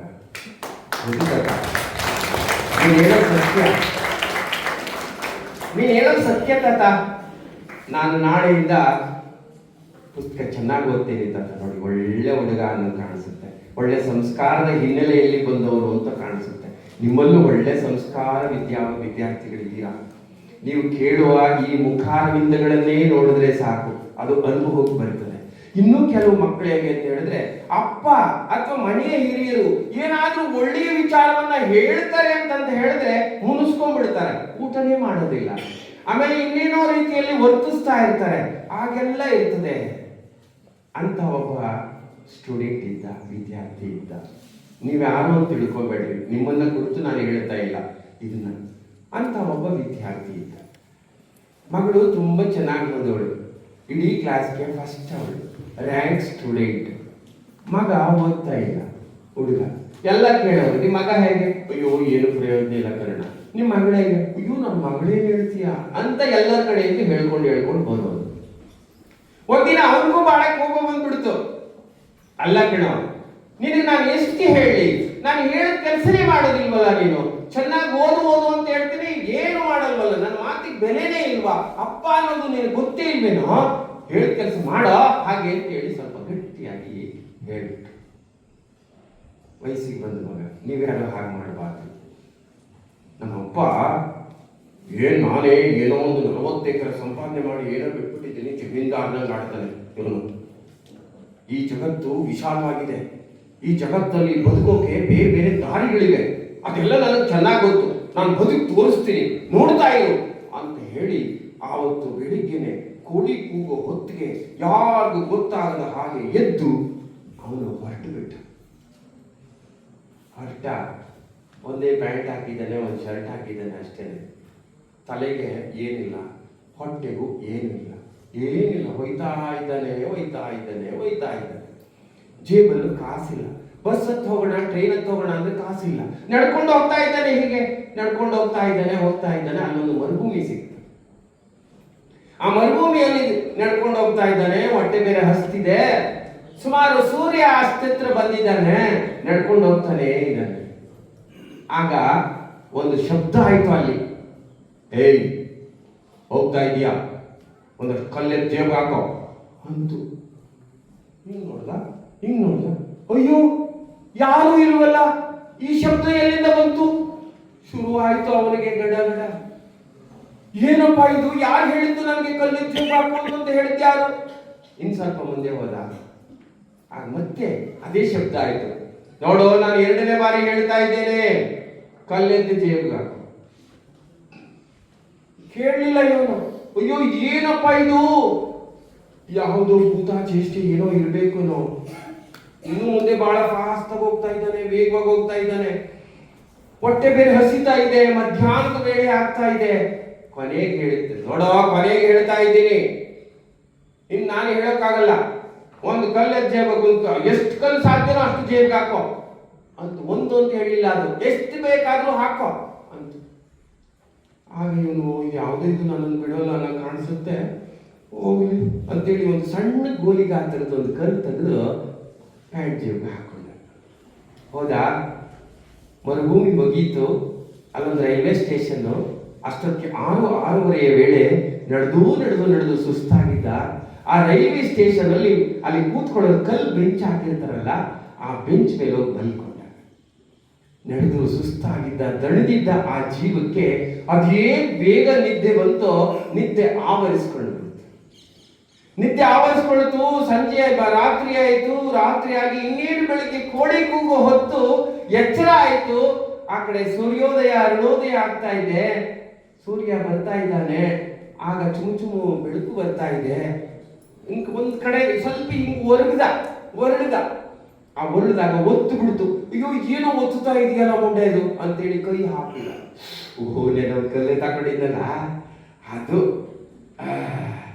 ಈಗಂತಾನೆ ವಜ್ರ ಆಗ್ಬಿಟ್ಟಿದೆ. ಅಯ್ಯೋ, ಎಂತ ಕೆಲಸ ಆಯ್ತು. ಅದ್ ಹೇಳ್ತಿತ್ತು, ಕಲ್ಲೆತ್ತಿ ಹಾಕೋ, ಕಲ್ಲೆತ್ತಿ ಎತ್ಕೊಂಡು ತುಂಬ್ಕೋ ಅಂತ ಹೇಳ್ತಾ ಇತ್ತು. ಏನು ಅದು ಹೇಳಿದಾಗ ಎಲ್ಲಾ ಕಲ್ಲನ್ನು ತೆಗೆದು ಜೇಬೊಳಗಡೆ ತುಂಬ್ಕೊಂಡ್ಬಿಟ್ಟಿದ್ರೆ ನನ್ನಂತಹ ಕೋಟ್ಯಾಧಿಪತಿ ಯಾರಿರ್ತಿದ್ರು? ಅಯ್ಯೋ ಎಂತ ಕೆಲಸ ಮಾಡಿದ್ರೆ ನನ್ನಂತ ಪೆದ್ದ, ನನ್ನಂತ ದಡ್ಡ ಈ ಜಗತ್ತೊಳಗೆ ಯಾರಿಲ್ಲ ಗುಳು ಅಂತ ಅಳ್ತಾ ಇದ್ದಾರೆ ಕೂತ್ಕೊಂಡು. ಇದು ಕತೆ, ಇದು ಸುಮ್ಮನೆ ಒಂದು ಕತೆ, ಇದು ಸಾಂಕೇತಿಕವಾದಂತ ಒಂದು ಕತೆ. ಇದ್ರೊಳಗಡೆ ಒಂದು ಸತ್ಯ ಅಡಗಿದೆ, ಸತ್ಯ ಅಡಗಿದೆ. ಅಲ್ಲಿ ಮೇಲಿಂದ ಮೇಲೆ ಕಲ್ಲೆತ್ ಜೇಬ್ಗೆ ಹಾಕೋ, ಕಲ್ಲೆತ್ ಜೇಬ್ಗೆ ಹಾಕೋ ಅಂತಿತ್ತಲ್ಲ, ಏನದು ಹೇಳಿ ನೋಡೋಣ, ಏನದು? ಒಳ್ಳೆ ಮಾತುಗಳು, ಒಳ್ಳೆ ಮಾತುಗಳು, ದೊಡ್ಡವರು ಹೇಳುವಂತ ಈತ ನುಡಿಗಳು. Very good. ದೊಡ್ಡವರು ಹೇಳುವಂತ ಈತ ನುಡಿಗಳು, ಮೇಡಮ್ಗಳು ಹೇಳುವಂತ ಈತ ನುಡಿಗಳು, ಸರ್ಗಳು ಹೇಳುವಂತಹದ್ದು. ಸರ್ ಹೇಳ್ತಾರೆ, ಈ ಸಾರಿ ಆನ್ಯುವಲ್ ಎಕ್ಸಾಮ್ಗೆ ಈ ಪ್ರಶ್ನೆ ಗ್ಯಾರಂಟಿ ಬರುತ್ತೆ, ಈ ಪ್ರಶ್ನೆ ಗ್ಯಾರಂಟಿ ಬರ್ತದೆ, ಇದು ಚೆನ್ನಾಗಿ ಇದು ಬರ್ತದೆ, ಡೆಫಿನೆಟ್ಲಿ ಅಂತೆಲ್ಲ ಹೇಳಿರ್ತಾರೆ. ಆಗ ಕೆಲವು ಮಕ್ಕಳು ಆಕಳಿಸ್ತಾ ಕೂತಿರ್ತಾರೆ. ಲೋ ಸುಮ್ಮನೆ ಕೂತ್ಕೋ, ಬರೀ ಡೂಪ್ ಹೊಡಿತಾರೆ. ಯಾವ ಪ್ರಶ್ನೆ ಬರುತ್ತೆ, ನೀವೇನೋ ಕ್ವಶನ್ ಪೇಪರ್ ಮಾಡ್ಬಿಟ್ಟು ಬಂದಿದ್ದಾರೆ, ಏನಿಲ್ಲ ಕಣ, ಏನಿಲ್ಲ, ಸುಮ್ಮನೆ ಕೂತ್ಕೋ ಅಂತ ಇವ್ರು ಹೇಳ್ತಾ ಇರ್ತಾರೆ. ಒಂದೊಂದು ಎಕ್ಸಾಮ್ ಬಂತು, ಎಕ್ಸಾಮಿನೇಷನ್ ಹಾಲಲ್ಲಿ ಕೂತಿದ್ದಾನೆ, ಪ್ರಶ್ನೆ ಪತ್ರಿಕೆ ಕೊಟ್ಟರು, ಪ್ರಶ್ನೆ ಪತ್ರಿಕೆ ತೆಗೆದು ನೋಡ್ತಾನೆ, ಸರ್ಗಳು ಹೇಳಿದ ಪ್ರಶ್ನೆ ಬಂದ್ಬಿಟ್ಟಿವೆ. ಸರ್ಗಳು ಹೇಳಿದ ಪ್ರಶ್ನೆ, ಅಯ್ಯೋ ಅವ್ರು ಹೇಳಿದ್ರು, ನಮ್ ಸರಿ ಹೇಳಿದ್ರು ಈ ಪ್ರಶ್ನೆ ಬರುತ್ತೆ, ಈ ಪ್ರಶ್ನೆ ಬರುತ್ತೆ, ಇದು ಬರುತ್ತೆ ಅಂತ ಹೇಳಿ, ಅಯ್ಯೋ ನಾನು ಓದ್ಕೊಳ್ಳಿಲ್ಲ, ನಾನು ಎಂತ ಕೆಲಸ ಮಾಡ್ಕೊಂಡ್ಬಿಟ್ಟೆ. ಆಗ ಅನಿಸುತ್ತೆ, ಆಗೇನ್ ಪ್ರಯೋಜನ, ಆಗೇನ್ ಪ್ರಯೋಜನ? ಮಕ್ಕಳೇ, KS ಎಕ್ಸಾಮ್ ತಗೊಂಡು, UPSC IAS ಎಕ್ಸಾಮ್ ತಗೊಂಡು, ಅಥವಾ PSI ಎಕ್ಸಾಮ್ ತಗೊಂಡು, ಅಥವಾ ನಾನ್ ಗೆಜೆಟೆಡ್ ಪೋಸ್ಟ್ ಯಾವ್ದಾದ್ರು ಒಂದು ಎಕ್ಸಾಮ್ ತಗೊಂಡು, ಅಲ್ಲಿ ರ್ಯಾಂಕಿಂಗ್ ಲಿಸ್ಟ್ ಅನೌನ್ಸ್ ಆದಾಗ ಆ ರ್ಯಾಂಕಿಂಗ್ ಲಿಸ್ಟ್ ನಲ್ಲಿ 50 ಪೋಸ್ಟ್ ಇದ್ದು 51ಕ್ಕೆ .00 ಪಾಯಿಂಟ್ ಸಮಥಿಂಗ್ ಅಲ್ಲಿ ನಿನ್ನದೇನಾದ್ರೂ ಮಿಸ್ ಆಗ್ಬಿಟ್ಟಿದ್ರೆ, ಒಂದು ಪ್ರಶ್ನೆ ಉತ್ತರ ಕೊಟ್ಟಿದ್ರೆ ಸಾಕಾಗಿತ್ತು, ಇನ್ನೊಂದು ಮಾರ್ಕ್ಸ್ ಜಾಸ್ತಿ ಆಗಿದ್ರೆ ಸಾಕಾಗಿತ್ತು. ಆಗ ಎಂಥ ನೋವಾಗುತ್ತೆ ಗೊತ್ತಾ ಮಕ್ಕಳೇ? ಅಯ್ಯೋ ಛೇ, ನನ್ನ ಬದುಕೆ ಹಾಳಾಗೋಯ್ತಲ್ಲ, ನನ್ನ ಬದುಕೆ ಹಾಳಾಗೋಯ್ತಲ್ಲ. ಆವತ್ತು ನಾನು ಒಂದೆರಡು ಪ್ರಶ್ನೆಗಳು ಸರ್ ಹೇಳಿದ್ದನ್ನ ಕೇಳ್ಬಿಟ್ಟಿದ್ರೆ, ಅವ್ರ ಮಾತು ಕೇಳ್ಬಿಟ್ರೆ ನಾನು ಇವತ್ತು ತಹಸೀಲ್ದಾರ್ ಆಗ್ತಾ ಇದ್ದೆ, ಅಸಿಸ್ಟೆಂಟ್ ಕಮಿಷನರ್ ಆಗ್ತಾ ಇದ್ದೆ, ಡೆಪ್ಟಿ ಕಮಿಷನರ್ ಆಗ್ತಾ ಇದ್ದೆ, DSP ಆಗ್ತಾ ಇದ್ದೆ, ಏನೆಲ್ಲ. ಆಗ ಯೋಚನೆ ಮಾಡಿದ್ರೆ ಏನು ಪ್ರಯೋಜನ? ಸಿಕ್ಕ ಅವಕಾಶವನ್ನ ಆತ್ಮವಿಶ್ವಾಸದಿಂದ ಅದನ್ನ ಬಳಸ್ಕೋಬೇಕು. ಆಗ ಅದು ನಮ್ಮ ಹಿಂದೆ ಬರ್ತಾ ಹೋಗುತ್ತೆ. ನೀವೇನ್ ಕನಸು ಕಾಣ್ತೀರಿ ಅದೆಲ್ಲವೂ ನಿಮ್ದಾಗ್ತದೆ. ಕನಸು ಕಾಣ್ಬೇಕು, ಕನಸು ಕಾಣ್ಬೇಕು. ಕನಸು ಕಾಣೋ ವಯಸ್ಸೇ ನಿಮ್ದು. APJ ಅಬ್ದುಲ್ ಕಲಾಂ ಹೇಳಿದಾಗೆ, ನಿಮಗೆ ಕನಸು ಕಾಣಕ್ಕೂ ಬಿಡಬಾರ್ದು, ನಿದ್ರೆ ಮಾಡಕ್ಕೂ ಬಿಡಬಾರ್ದು ಅಂತ ಕನಸು ಕಾಣ್ಬೇಕು. ಕಂಡ್ರೆ APJ ಅಬ್ದುಲ್ ಕಲಾಂ ಹೇಳಿದ್ದಾರೆ, ಅಂತ ಕನಸು ಕಾಣಬೇಕು. ನೀವು ರೊಮ್ಯಾಂಟಿಕ್ ಕನಸು ಕಾಣಿದ್ರೆ ಪ್ರಯೋಜನ ಆಗೋದಿಲ್ಲ, ನಿಮ್ಮ ಬದುಕು ಬಿದ್ದು ಹೋಗ್ತದೆ, ನಿಮ್ಮ ಬದುಕು ಹಾಳಾಗ್ತದೆ. ಕನಸು ಕಾಣಿದ್ರೆ ಹೆಂಗ ಕನಸು ಕಾಣಬೇಕು? ನಿದ್ದೆ ಮಾಡಕ್ಕೂ ಬಿಡಬಾರ್ದು ಅಂತ ಕನಸನ್ನ ಕಾಣಬೇಕು. ವಿಜಯನ್ ಅಂತ ಹೇಳಿ ಒಬ್ರು ಜಿಲ್ಲಾಧಿಕಾರಿ, ವಿಜಯನ್, ತಮಿಳುನಾಡಲ್ಲಿ UPSC ಗ್ರೇಡ್ ಅಲ್ಲಿ DC ಆಗಿ ಬಹಳ ಕ್ರಾಂತಿಕಾರಿ ಪುರುಷ. ಅವ್ರನ್ನ ಒಬ್ರು ವರದಿಗಾರ ಕೇಳ್ತಾರೆ, ಸರ್ ನೀವು DC ಆಗೋದಕ್ಕೆ ನಿಮ್ಮ ಮೇಲೆ ಪ್ರೇರಣೆ ಬೀರಿದಂತ ಅಂಶ ಯಾವುದು? 2 ಪದಗಳನ್ನ ಬಳಸ್ತೇವೆ ನಾವು, ಒಂದು ಪ್ರೇರಣೆ, ಇನ್ನೊಂದು ಸ್ಫೂರ್ತಿ ಅಂತ ಹೇಳಿ. ಪ್ರೇರಣೆ ಮತ್ತು ಸ್ಫೂರ್ತಿ ಇವೆರಡಕ್ಕೂ ಇರುವಂತಹ ವ್ಯತ್ಯಾಸ ಏನು? ಪ್ರೇರಣೆ ಎನ್ನುವಂತಹದ್ದು ಹೊರಗಿನಿಂದ ಬರುವಂತಹ ಶಕ್ತಿ, ಹೊರಗಿನಿಂದ ಬರುವಂತದ್ದು. ನಿಮ್ಮ ಎಲ್ಲ ಉಪನ್ಯಾಸಕರುಗಳು ನಿಮ್ಗೆ ಹೇಳ್ತಾ ಇರುವಂತದ್ದು, ಅಥವಾ ನಾನು ಈ ಸಂದರ್ಭದಲ್ಲಿ ಹೇಳ್ತಾ ಇರೋದು, ಅಥವಾ ನಿಮ್ಮ ತಂದೆ ತಾಯಿಗಳು ಹೇಳ್ತಾ ಇರೋದು, ಅಥವಾ ನೀವು ಹೊರಗಡೆ ಯಾರ್ಯಾರು ನಿಮಗೆ ನಿಮ್ಮ ರೂಪದರ್ಶಿಗಳಿದ್ದಾರೋ ಅವರಿಂದ ನೀವು ಒತ್ತುತ್ತೀರಲ್ಲ, ಅದು ಪ್ರೇರಣೆ. ಇದು ಬಾಹ್ಯದಿಂದ, ಹೊರಗಡೆಯಿಂದ ಬರುವಂತದ್ದು. ಸ್ಫೂರ್ತಿ ಅಂತಂತ ಹೇಳಿದ್ರೆ ನಾವು ಎಷ್ಟೇ ಹೇಳಿದ್ರು, ನಾವು ಎಷ್ಟೇ ಬೇರೆ ಬೇರೆ ರೀತಿಯಲ್ಲಿ ಬೇರೆ ಬೇರೆ ಕ್ರಮದಲ್ಲಿ ಹೇಳಿದ್ರು ಸಹ ನಿಮ್ಮೊಳಗಡೆ ಒಂದು ಕಿಡಿ ಹೊತ್ತಬೇಕು. ನಿಮ್ಮೊಳಗಡೆ ಅದು ಜಾಗೃತವಾಗಬೇಕು. ನಿಮ್ಮೊಳಗಿನ ಚೈತನ್ಯ ಜಾಗೃತವಾಗಬೇಕು. ಆ ಜಾಗೃತವಾಗುವಂತ ಒಳಗಿನ ಶಕ್ತಿ ಏನಿದೆ, ಆ ಒಳಗಿನ ಶಕ್ತಿಯನ್ನೇ ನಾವೇನಂತ ಕರಿತೇವೆ? ಸ್ಫೂರ್ತಿ ಅಂತ ಕರೀತಾರೆ. ಅದು ನಿಮ್ಮಲ್ಲಿ ಬರಬೇಕು. ಆಗ ವಿಜಯನ್ ಕೇಳ್ತಾರೆ, ಸರ್ ನೀವು ಈ ಹಂತಕ್ಕೆ ಬರಬೇಕಾಗಿದ್ರೆ ನಿಮಗೆ ನಿಜವಾದ ಸ್ಫೂರ್ತಿ ಏನು ಸರ್? ಹೇಗೆ ಸರ್? ನೋಡಿ, ನಾನು ಹೈಸ್ಕೂಲ್ನಲ್ಲಿ ಓದ್ತಾ ಇದ್ದೆ, ಕಾಲೇಜಲ್ಲಿ ಓದ್ತಾ ಇದ್ದೆ, PU ಕಾಲೇಜಲ್ಲಿ ಓದುವಾಗ ನಮ್ಮ ಕಾಲೇಜ್ಗೆ ಆ ಜಿಲ್ಲೆಯ ಜಿಲ್ಲಾಧಿಕಾರಿಗಳು ಬಂದಿದ್ರು. ಅವ್ರ ಹಿಂದೆ ಮುಂದೆ ಏನ್ ಸೆಕ್ಯೂರಿಟಿ, ಅವ್ರ ಕಾರ್ ನೋಡ್ಬೇಕು, ವೈಟ್ ಕಾರು, ಮೇಲ್ಗಡೆ ಒಂದು ಗೂಟ, ಆ ಗೂಟದಲ್ಲಿ ಕೆಂಪು ಲೈಟ್ ಪಕ ಪಕ ಪಕ ಪಕ ಪಕ ಅಂತಿತ್ತು. ನಾನು ನಿಂತೆ, ಆ ಪೊಲೀಸ್ ಬಂದು ನನ್ನನ್ನು ತಳ್ಳಿಬಿಟ್ಟ ಆ ಕಡೆಗೆ, ಹೇಯ್ DC ಬರ್ತಾರೆ ದಾರಿ ಕೊಡೋ ಅಂತ ಹೇಳಿ. ನಾನು ಹಾಗೆ ಮರದ ಕೆಳಗೆ ನಿಂತ್ಕೊಂಡು ಆ ಗೂಟ ಕಾರ್ ನೋಡ್ತಾ ಇದ್ದೆ. ಗೂಟ ಕಾರ್, ನಾನು ಇವತ್ತಿಲ್ಲ ನಾಳೆ ಇಂಥದೇ ಗೂಟದ ಕಾರ್ನಲ್ಲಿ ಓಡಾಡುವಂತಹ ಜಿಲ್ಲಾಧಿಕಾರಿ ಆಗಲೇಬೇಕು. ಇದು ನನ್ನ ಜೀವನದ ಗುರಿ ಅಂತ ಹೇಳಿ ವಿಜಯನ್ ಆಗ ನಾನು ಇಟ್ಟೆ. ಸುಮ್ಮನೆ ಹಾಗೆ ಹೇಳ್ಕೊಳ್ಳೋದಲ್ಲ, ಅದರಂತೆ ನಾನು ಅಭ್ಯಾಸ ಮಾಡಿದೆ. ಹಗಲಿರುಳೆಲ್ಲದೆ ಅಭ್ಯಾಸ ಮಾಡಿದೆ. ನಿದ್ರೆ ಮಾಡಲಿಲ್ಲ UPSC ಆಗೋ ತನಕ. UPSC ನಲ್ಲಿ 50ನೇ ಪರ್ಸೆಂಟೇಜ್ ರ್ಯಾಂಕ್ ಬಂತು. ಆವತ್ತು ನನಗೆ ಘನವಾದ ನಿದ್ರೆ ಬಂತು. ಆವತ್ತು ನನ್ನ ಜೀವನದ ಸಾರ್ಥಕ ಸಮಯ. ನಾನು ಜೀವನದಲ್ಲಿ ಏನು ಅನುಭವಿಸಬೇಕು ಅನ್ಕೊಂಡಿದ್ದೀನೋ ಅದನ್ನು ಅನುಭವಿಸಿದ್ದೀನಿ. ಅದು ಸಿಕ್ಕಿತು ನನಗೆ. ಆಗ ಅವನ ಕಣ್ಣು ಮುಂದೆ ಬಂದದ್ದು ಅವರ ಸಂಸಾರ, ಅವರ ಊರು, ಅವರ ಉಪನ್ಯಾಸಕರು, ಅವರ ತಂದೆ ತಾಯಿಗಳು, ಅವರ ಜಿಲ್ಲೆ, ಇವೆಲ್ಲವೂ ಅವರ ಕಣ್ಣ ಮುಂದೆ ಬಂತು. ಇದಕ್ಕೆ ನಾನು ಒಬ್ಬ ಜಿಲ್ಲಾಧಿಕಾರಿಯಾಗಿ ಇದಕ್ಕೊಂದು ಒಳ್ಳೆಯ ರೂಪವನ್ನು ಕೊಡಬೇಕು ಅಂತ ಹೇಳಿ ಆವತ್ತು ಮನಸ್ಸು ಮಾಡಿದೆ. ನಾನು ಇವತ್ತು ಜಿಲ್ಲಾಧಿಕಾರಿಯಾಗಿದ್ದೇನೆ. ನೋಡ್ರಿ, ಇಂಥ ಆಂತರಿಕ ಕೆಚ್ಚು, ಇಂಥ ಆಂತರಿಕ ಕಿಡಿ, ಆ ಸ್ಫೂರ್ತಿ ನಿಮ್ಮಲ್ಲಿ ಬರಬೇಕು. ಬಡವನಾಗಿ ಹುಟ್ಟೋದು ತಪ್ಪಲ್ಲ, ಬಡವನಾಗಿ ಸಾಯೋದು ತಪ್ಪು. ಬಡವನಾಗಿ ಹುಟ್ಟೋದು ತಪ್ಪಲ್ಲ, ಬಡವನಾಗಿ ಸಾಯೋದು ತಪ್ಪು. ಯಾಕೆ? ನಿಮ್ಗೆ ಅವಕಾಶ ಇದೆ, ಬೇಕಾದ ಅವಕಾಶ ಇದೆ. ಇವತ್ತು ಬುದ್ಧಿವಂತರ ಕಾಲ. ಬುದ್ಧಿವಂತಿಕೆ ಇದ್ರೆ ನೀವು ಏನ್ ಬೇಕಾದ್ರೂ ಸಾಧಿಸಬಹುದು.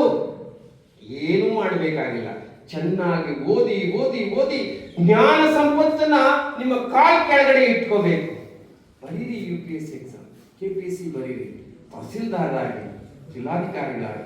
ನೀವು ಬರೀ ಆಸೆ ಇಟ್ಕೊಳ್ಬಾರ್ದು. ನೋಡಿ, ಒಂದು ಕಾರ್ ತಗೊಳ್ಳೋದು ಆಸೆ, ಅಥವಾ ಇನ್ನೊಂದನ್ನ ಹೊಂದುವಂತದ್ದು ಆಸೆ. ಆದರೆ ಒಂದು ಸಂಸ್ಥೆಯ CEOನೇ ಆದ್ರೆ, ಅಥವಾ ಒಂದು ಸಂಸ್ಥೆಯನ್ನೇ ಕಟ್ಟಿದ್ರೆ, ಕೇಳಿ ಸಂಸ್ಥೆಯನ್ನು ಕಟ್ಟಿದ್ದಾರೆ, 106 ಜನಕ್ಕೆ ಆಶ್ರಯವನ್ನು ನೀಡಿದ್ದಾರೆ, 106 ಜನಕ್ಕೆ ಕೆಲಸ ಕೊಟ್ಟಿದ್ದಾರೆ. ಅದೇ ಈ ಸಂಸ್ಥೆಯನ್ನು ಕಟ್ಟಿದ ಮಾಲೀಕನೇ ನಾನೊಬ್ಬ ತಹಸೀಲ್ದಾರ್ ಆಗ್ತೇನೆ, ಅಥವಾ ನಾನೊಬ್ಬ DC ಆಗ್ತೇನೆ, ನಾನೊಬ್ಬ ಲೆಕ್ಚರ್ ಆಗ್ತೇನೆ ಅಂತ ಯಾವುದೋ ಮೂಲೆಯಲ್ಲೇ ಕುಂತ್ಕೋಬೇಕಾಗ್ತಿತ್ತು. ನೋಡ್ರಿ, ನಿಮ್ಮ ಆಂಬಿಷನ್, ನಿಮ್ಮ ಮುನ್ನೋಟ ಆ ಮಟ್ಟದಲ್ಲಿ ಇರಬೇಕು. ಸುಂದರ್ ಪಿಚ್ಚೈ ನೆನೆಸ್ಕೊಳ್ಳಿ. ಸುಂದರ್ ಪಿಚ್ಚೈ ಇವತ್ತು ಏನು? ಒಂದು ತಿಂಗಳ ಸಂಬಳ 90 ಕೋಟಿ, ಒಂದು ದಿನಕ್ಕೆ 3 ಕೋಟಿ. ಸುಂದರ್ ಪಿಚ್ಚೈ.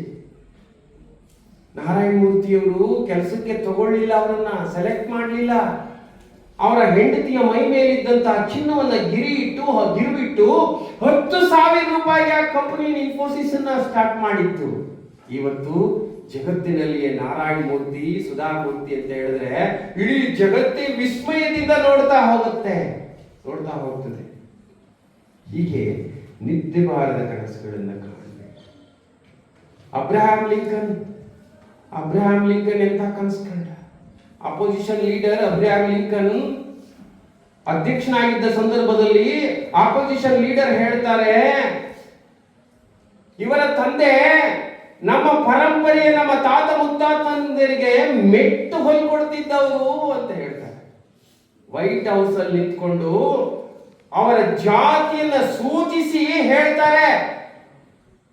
ಅಬ್ರಹಾಂ ಲಿಂಕನ್ ಗೊತ್ತಾಗ್ತದೆ, ಹೌದು ಸ್ವಾಮಿ, ನಿಜ, ನನ್ನ ತಾತ ಮೆಟ್ಟು ಹೊಲಿತಾ ಇದ್ದವ್ರೆ. ಆದ್ರೆ ಮೆಟ್ಟು ಹೊಲಿಯುವುದರಲ್ಲಿ ಶ್ರದ್ಧೆ ಇತ್ತು, ಪ್ರಾಮಾಣಿಕತೆ ಇತ್ತು, ಅದಕ್ಕೆ ತಕ್ಕ ಹಾಗೆ ಕಾಯಕವೇ ಕೈಲಾಸ ಅಂತ ಹೇಳಿ ಬದುಕಿದಂಥವ್ರು ನನ್ನ ತಂದೆ, ನನ್ನ ತಾತ. ಇರಲ್ಲ ಮಿಸ್ಟರ್, ಈಗ ನಿಮ್ಗೇನಾದ್ರೂ ಸಮಸ್ಯೆ ಇದ್ರೆ ಹೇಳಿ, ನಾನೇ ಬಂದು ಆ ಮೆಟ್ಟುಗಳನ್ನ ಸರಿಪಡಿಸ್ಕೊಡ್ತೇನೆ. ನೋಡಿ ಎಷ್ಟು ಸರಳವಾಗಿ ಅವನ ಮುಖಕ್ಕೆ ಹೊಡೆದ ಹಾಗೆ ಜಾತಿಯನ್ನ ಎತ್ತಿ ಅವನನ್ನ ಏನು ವಿಕೃತ ಮನಸ್ಸನ್ನ ಮನುಷ್ಯನನ್ನಾಗಿ ಮಾಡಬೇಕು ಅನ್ನುವಂತಹ ಪಣ ತೊಟ್ಟಂತಹ ವ್ಯಕ್ತಿಗೆ ಅವರು ಕೊಟ್ಟಂತಹ ಉದಾಹರಣೆ, ಅವರು ಕೊಟ್ಟಂತಹ ರೀತಿ ಇದೆಯಲ್ಲ, ಅದು ಮೆಚ್ಚುವಂತಹ. ವಾಷಿಂಗ್ಟನ್, ಅಮೆರಿಕಾದ ಅಧ್ಯಕ್ಷ ವಾಷಿಂಗ್ಟನ್, ಕುರಿ ಕಾಯ್ತಿದ್ದವನು, ಒಬ್ಬರ ಮನೆಯಲ್ಲಿ ಜೀತಕ್ಕಿದ್ದವನು. ಆದ್ರೆ ಅವನ ಮಗಳನ್ನೇ ಪ್ರೇಮಿಸೋಕೆ ಹೋಗ್ತಾನೆ. ಆ ಒಡೆಯ ಏನ್ ಮಾಡ್ತಾನನ್ನು ಒದ್ದು ಆಚೆಗಿಡ್ತಾನೆ. ಅವನು ಕುರಿ ಮೇಯಿಸುವಾಗ ಕಾಡಲ್ಲೆಲ್ಲ ಬಂಡೆಗಳ ಮೇಲೆ ಬರೀತಾ ಇದ್ದ, George Washington president of America ಅಂತ ಬರೀತಾ ಇದ್ದ. ನೋಡಿ, ಕುರಿ ಕಾಯೋಗಿ ಅಂತ ಕನಸು ಕಾಣ್ತಾ ಇದ್ದ. ಹಾಗೆ ಆಯ್ತು. ಅವನು ಒದ್ದ, ಹೊರಗಡೆ ಹೋದ, ಅವನ ಅಂತರಂಗದಲ್ಲಿರುವಂತಹ ಶಕ್ತಿ ವಿಕಸನ ಆಯ್ತಾ ಇತ್ತು, ಅವನ ಪ್ರಜ್ಞೆ ವಿಕಸನ ಆಯ್ತಾ ಹೋಗ್ತು. ಆನಂತರ ಒಂದಲ್ಲ ಒಂದು ದಿನ ತನ್ನ ರಾಜಕೀಯ ಚಾಣಾಕ್ಷತೆಯಿಂದ ಅಮೆರಿಕದ ಅಧ್ಯಕ್ಷನಾಗ್ತಾನೆ ಜಾರ್ಜ್ ವಾಷಿಂಗ್ಟನ್. ನೋಡಿ ಹೇಗಿದೆ, ಅದು ಹುಟ್ಟಬೇಕ್ರಿ, ಒಳಗಡೆ ಬರಬೇಕು, ಅಂತರಂಗದ ಕಿಡಿ ಒತ್ಕೋಬೇಕು. ಮತ್ತೆ ನಾವು ಯಾವಾಗ್ಲೂ ಇಂತಹ ಮುಂದೆ ಬಂದ ಅಭಿವೃದ್ಧಿ ಹೊಂದದಂತವ್ರನ್ನೇ ನಾವು ಉದಾಹರಣೆ ಕೊಡ್ತೇವೆ. ಅಭಿವೃದ್ಧಿ ಹೊಂದಿದವರೆಲ್ಲ ಫೇಲ್ ಆದವ್ರನ್ನು ನಾವು ಉದಾಹರಣೆ ತಗೋಬೇಕು. ಫೇಲ್ ಆದವ್ರನ್ನು ಕೂಡ ನಾವು ಸ್ಮರಿಸ್ಕೋಬೇಕು. ಫೇಲು ಎಷ್ಟೋ ಜನ ಬಹಳ ಜೀವನದಲ್ಲಿ ತುಂಬಾ ನೋವನ್ನು ಅನುಭವಿಸಿದವರಿದ್ದಾರೆ. ಮಗ, ಸುಂದರವಾದ ಮಗ, ಅಪ್ಪ, ಕಂದ ಇವತ್ತು ನಾನೆಲ್ಲೋ ಹೋಗ್ತೇನೆ, ನನ್ನ ಕಾರಲ್ಲಿ ಕೂತ್ಕೊಳ್ತೀಯ ಬಂದು? ಓಕೆ ಅಪ್ಪಾಜಿ ಬರ್ತೇನೆ. ಬಂದ, ಕೂತ್ಕೊಂಡ. ಬಾಂಬೆನಲ್ಲಿ ವಿಶಾಲವಾದ ರಸ್ತೆಯಲ್ಲಿ ಅವ್ರನ್ನ ಅಪೋಲೋ ಹೋಟೆಲ್ ಕರ್ಕೊಂಡು ಹೋಗ್ತಾರೆ. ಅಪೋಲೋ ಹೋಟೆಲ್ ಕರ್ಕೊಂಡೋಗಿ ಕೂರಿಸ್ಕೊಳ್ತಾರೆ. ಕರೀತಾರೆ ವೇಟರ್ನ, ಬಾರಪ್ಪ ಇಲ್ಲಿ, ಇಂಥದ್ದೆಲ್ಲ ನೀನು ಆರ್ಡರ್ ಮಾಡ್ತೇನೆ. ಮಾಡಿದ್ರು.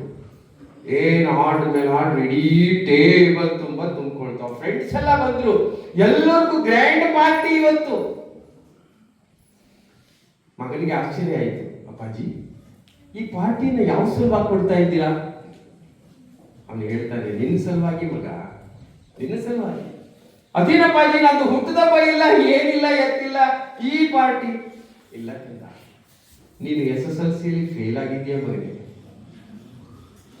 SSLC ಫೇಲ್ ಆಗಿದ್ಯಾ ಮಗನೇ, ಅದಕ್ಕೆ ಪಾರ್ಟಿ ಕೊಡ್ತಾ ಇದ್ದೇನೆ. ನೋಡಿ, ಏನಾಗಿರ್ಬೇಡ ಕಂದನ ಮನಸ್ಸಿನಲ್ಲಿ, ಹೆಂಗಾಗಿರ್ಬೇಡ. ಯಾರವರು? ಭಾರತದ ಚಲನಚಿತ್ರ ರಂಗದಲ್ಲಿದ್ದಂತ ಅನುಪಮ್ ಖೇರ್.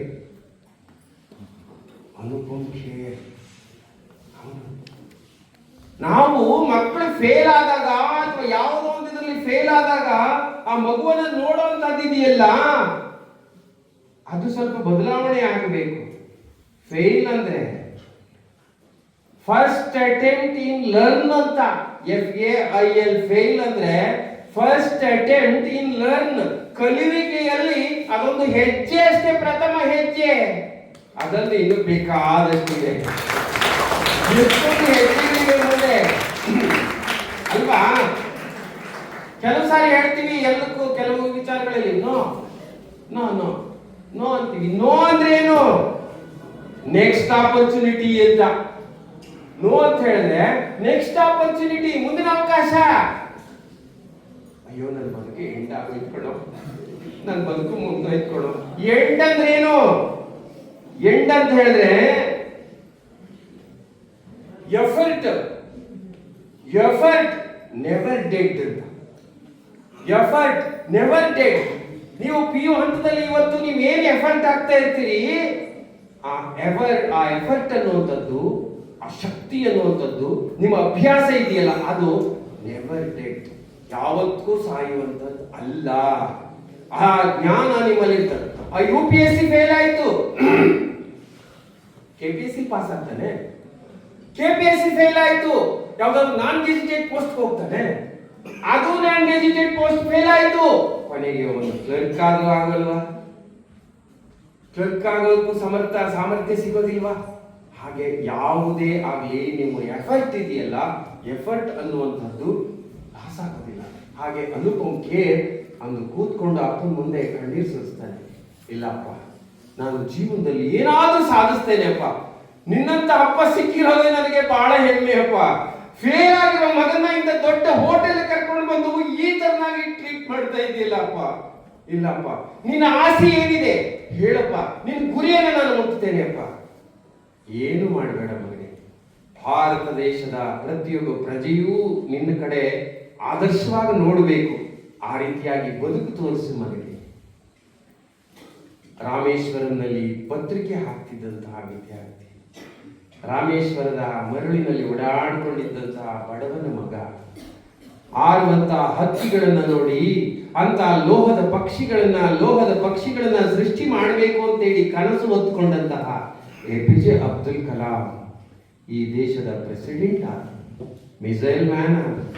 ಸರಳತೆಗೆ ಮತ್ತೊಂದು ಉದಾಹರಣೆ, ಭಾರತೀಯ ಧರ್ಮ ಸಹಿಷ್ಣುತೆಗೆ ಒಂದು ಉದಾಹರಣೆ ಯಾವುದಾದ್ರೂ ಇದೆ ಅಂತ ಹೇಳಿದ್ರೆ ಡಾಕ್ಟರ್ APJ ಅಬ್ದುಲ್ ಕಲಾಂ. ಅಂತಹ ಉದಾಹರಣೆಯನ್ನ ಬೇರೆ ಪ್ರಪಂಚದಲ್ಲೇ ಹುಡುಕಿದ್ರು ಅಂತ ಒಂದು ಉದಾಹರಣೆ ಸಿಕ್ಕೋದಿಲ್ಲ. ಅವರು ತಮ್ಮ ಬದುಕಿನಲ್ಲಿ ಬಹಳ ಸೋಲನ್ನು ಕಂಡಿದ್ದಾರೆ, ಸೋತಿದ್ದಾರೆ. ಥಾಮಸ್ ಆಲ್ವಾ ಎಡಿಸನ್ 999 ಬಾರಿ ಫೇಲ್ ಆದದ್ದು ಅವನು. ಪ್ರತಿ ಬಾರಿ ಫೇಲು. ಅವನ ಸಂಶೋಧನೆ ಮುಟ್ಟಕ್ಕಾಗಲಿಲ್ಲ, ಕೊನೆಗೂ ಮುಟ್ಟಕ್ಕಾಗಲಿಲ್ಲ.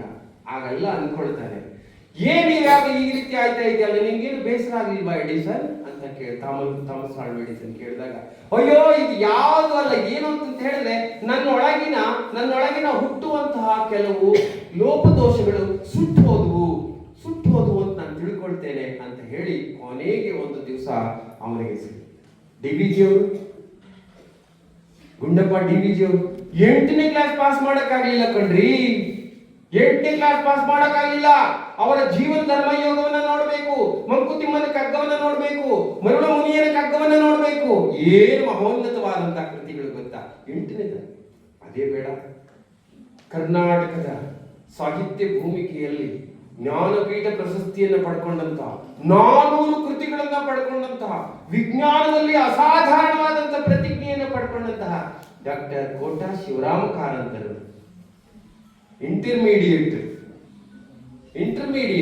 ಇಂಟರ್ಮೀಡಿಯೇಟ್ ಮಾಡಿ ಆ ಮಟ್ಟದ ಸಾಹಿತ್ಯವನ್ನು ರಚನೆ ಮಾಡಿದ್ದಾರೆ ಅಂತ ಹೇಳಿದ್ರೆ ಅವರೆಲ್ಲರೂ ಬದುಕಿನಲ್ಲಿ ಒಂದು ಫೇಲ್ ಆದ. ಹೀಗೆ ನಮ್ಮ ಮುಂದೆ ಅನೇಕ ಉದಾಹರಣೆಗಳಿವೆ.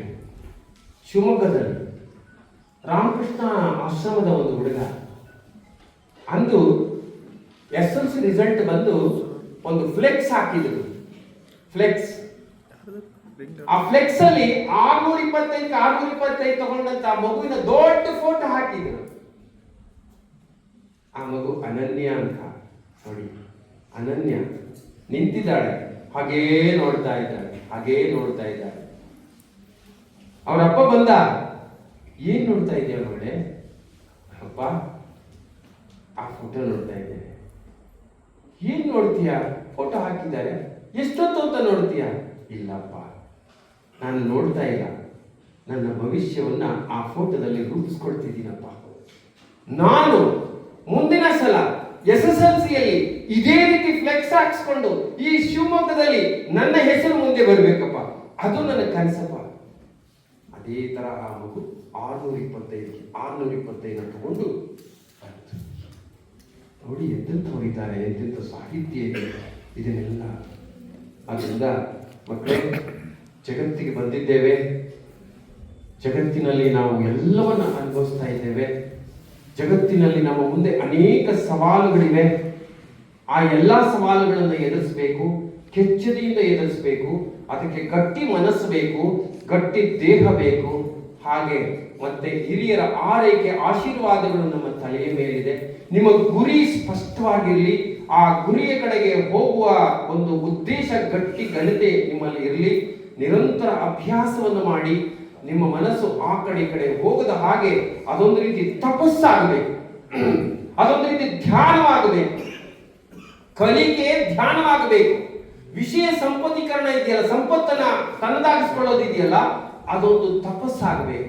ಹಾಗೆ ಮಾಡಿದ್ರೆ ಬರೆದು ಬರೆದು ಬರೆದು ಬರೆದು ಅಭ್ಯಾಸ ಮಾಡಿ ಹೇಳಿ ಇನ್ನೊಬ್ಬರ ಜೊತೆ ಚರ್ಚೆ ಮಾಡಿ ನೀವು ಆ ಹಂತವನ್ನು ಮುಟ್ಟೋದಕ್ಕೆ ಸಾಧ್ಯ. ಆ ಹಂತವನ್ನು ಮುಟ್ಟೋದಕ್ಕೆ ಇವತ್ತೇ ನೀವು ವಿಶ್ವಮಾನವ ಕುವೆಂಪು ಅವರಿದ್ದಾರೆ, ಅವರ ಮುಂದ್ಗಡೆ ನೀವು ಮಾನಸಿಕವಾಗಿ ನಿಮ್ಮ ಮನಸ್ಸಿನಲ್ಲೇ ಒಂದು ಪ್ರತಿಜ್ಞೆಯನ್ನು ಮಾಡಿ, ಇಲ್ಲ ನಾನು ಏನಾದರೂ ಸಾಧಿಸ್ತೇನೆ ನನ್ನ ಜೀವನದಲ್ಲಿ, ನನ್ನ ತಂದೆ ತಾಯಿಗಳಿಗೆ, ನನ್ನ ಗುರುಗಳಿಗೆ ನಾನು ಒಳ್ಳೆ ಹೆಸರನ್ನು ತರ್ತೇನೆ ಅಂತ ಹೇಳಿ ಇವತ್ತು ಪ್ರತಿಜ್ಞೆಯನ್ನು ಮಾಡಿ. ಆ ಭಗವಂತ ತಮ್ಮೆಲ್ಲರಿಗೂ ಕೂಡ ಒಳ್ಳೆಯ ಆಯುರಾರೋಗ್ಯವನ್ನ, ಮನಸ್ಸನ್ನ, ಬುದ್ಧಿಯನ್ನ, ನಿಮ್ಗೆಲ್ಲರೂ ಒಳ್ಳೆ ಮನಸ್ಸನ್ನ ಕೊಡ್ಲಿ, ನಿಮ್ಮ ಬಾಳು ಬಂಗಾರವಾಗಲಿ ಅಂತ ಹೇಳ್ತಾ, ಹುಲ್ಲಾಗು ಬೆಟ್ಟದಡಿ ಮನೆಗೆ ಮಲ್ಲಿಗೆಯಾಗು, ಕಲ್ಲಾಗು ಕಷ್ಟಗಳ ಮಳೆಯ ವಿಧಿ ಸುರಿಯೇ, ಬೆಲ್ಲ ಸಕ್ಕರೆಯಾಗು ದೀನ ದುರ್ಬಲರಿಂಗೆ, ಬೆಲ್ಲ ಸಕ್ಕರೆಯಾಗು ದೀನ ದುರ್ಬಲರಿಂಗೆ, ಎಲ್ಲರೊಳಗೊಂದಾಗು ಮಂಕುತಿಮ್ಮ, ಎಲ್ಲರೊಳಗೊಂದಾಗು ಮಂಕುತಿಮ್ಮ.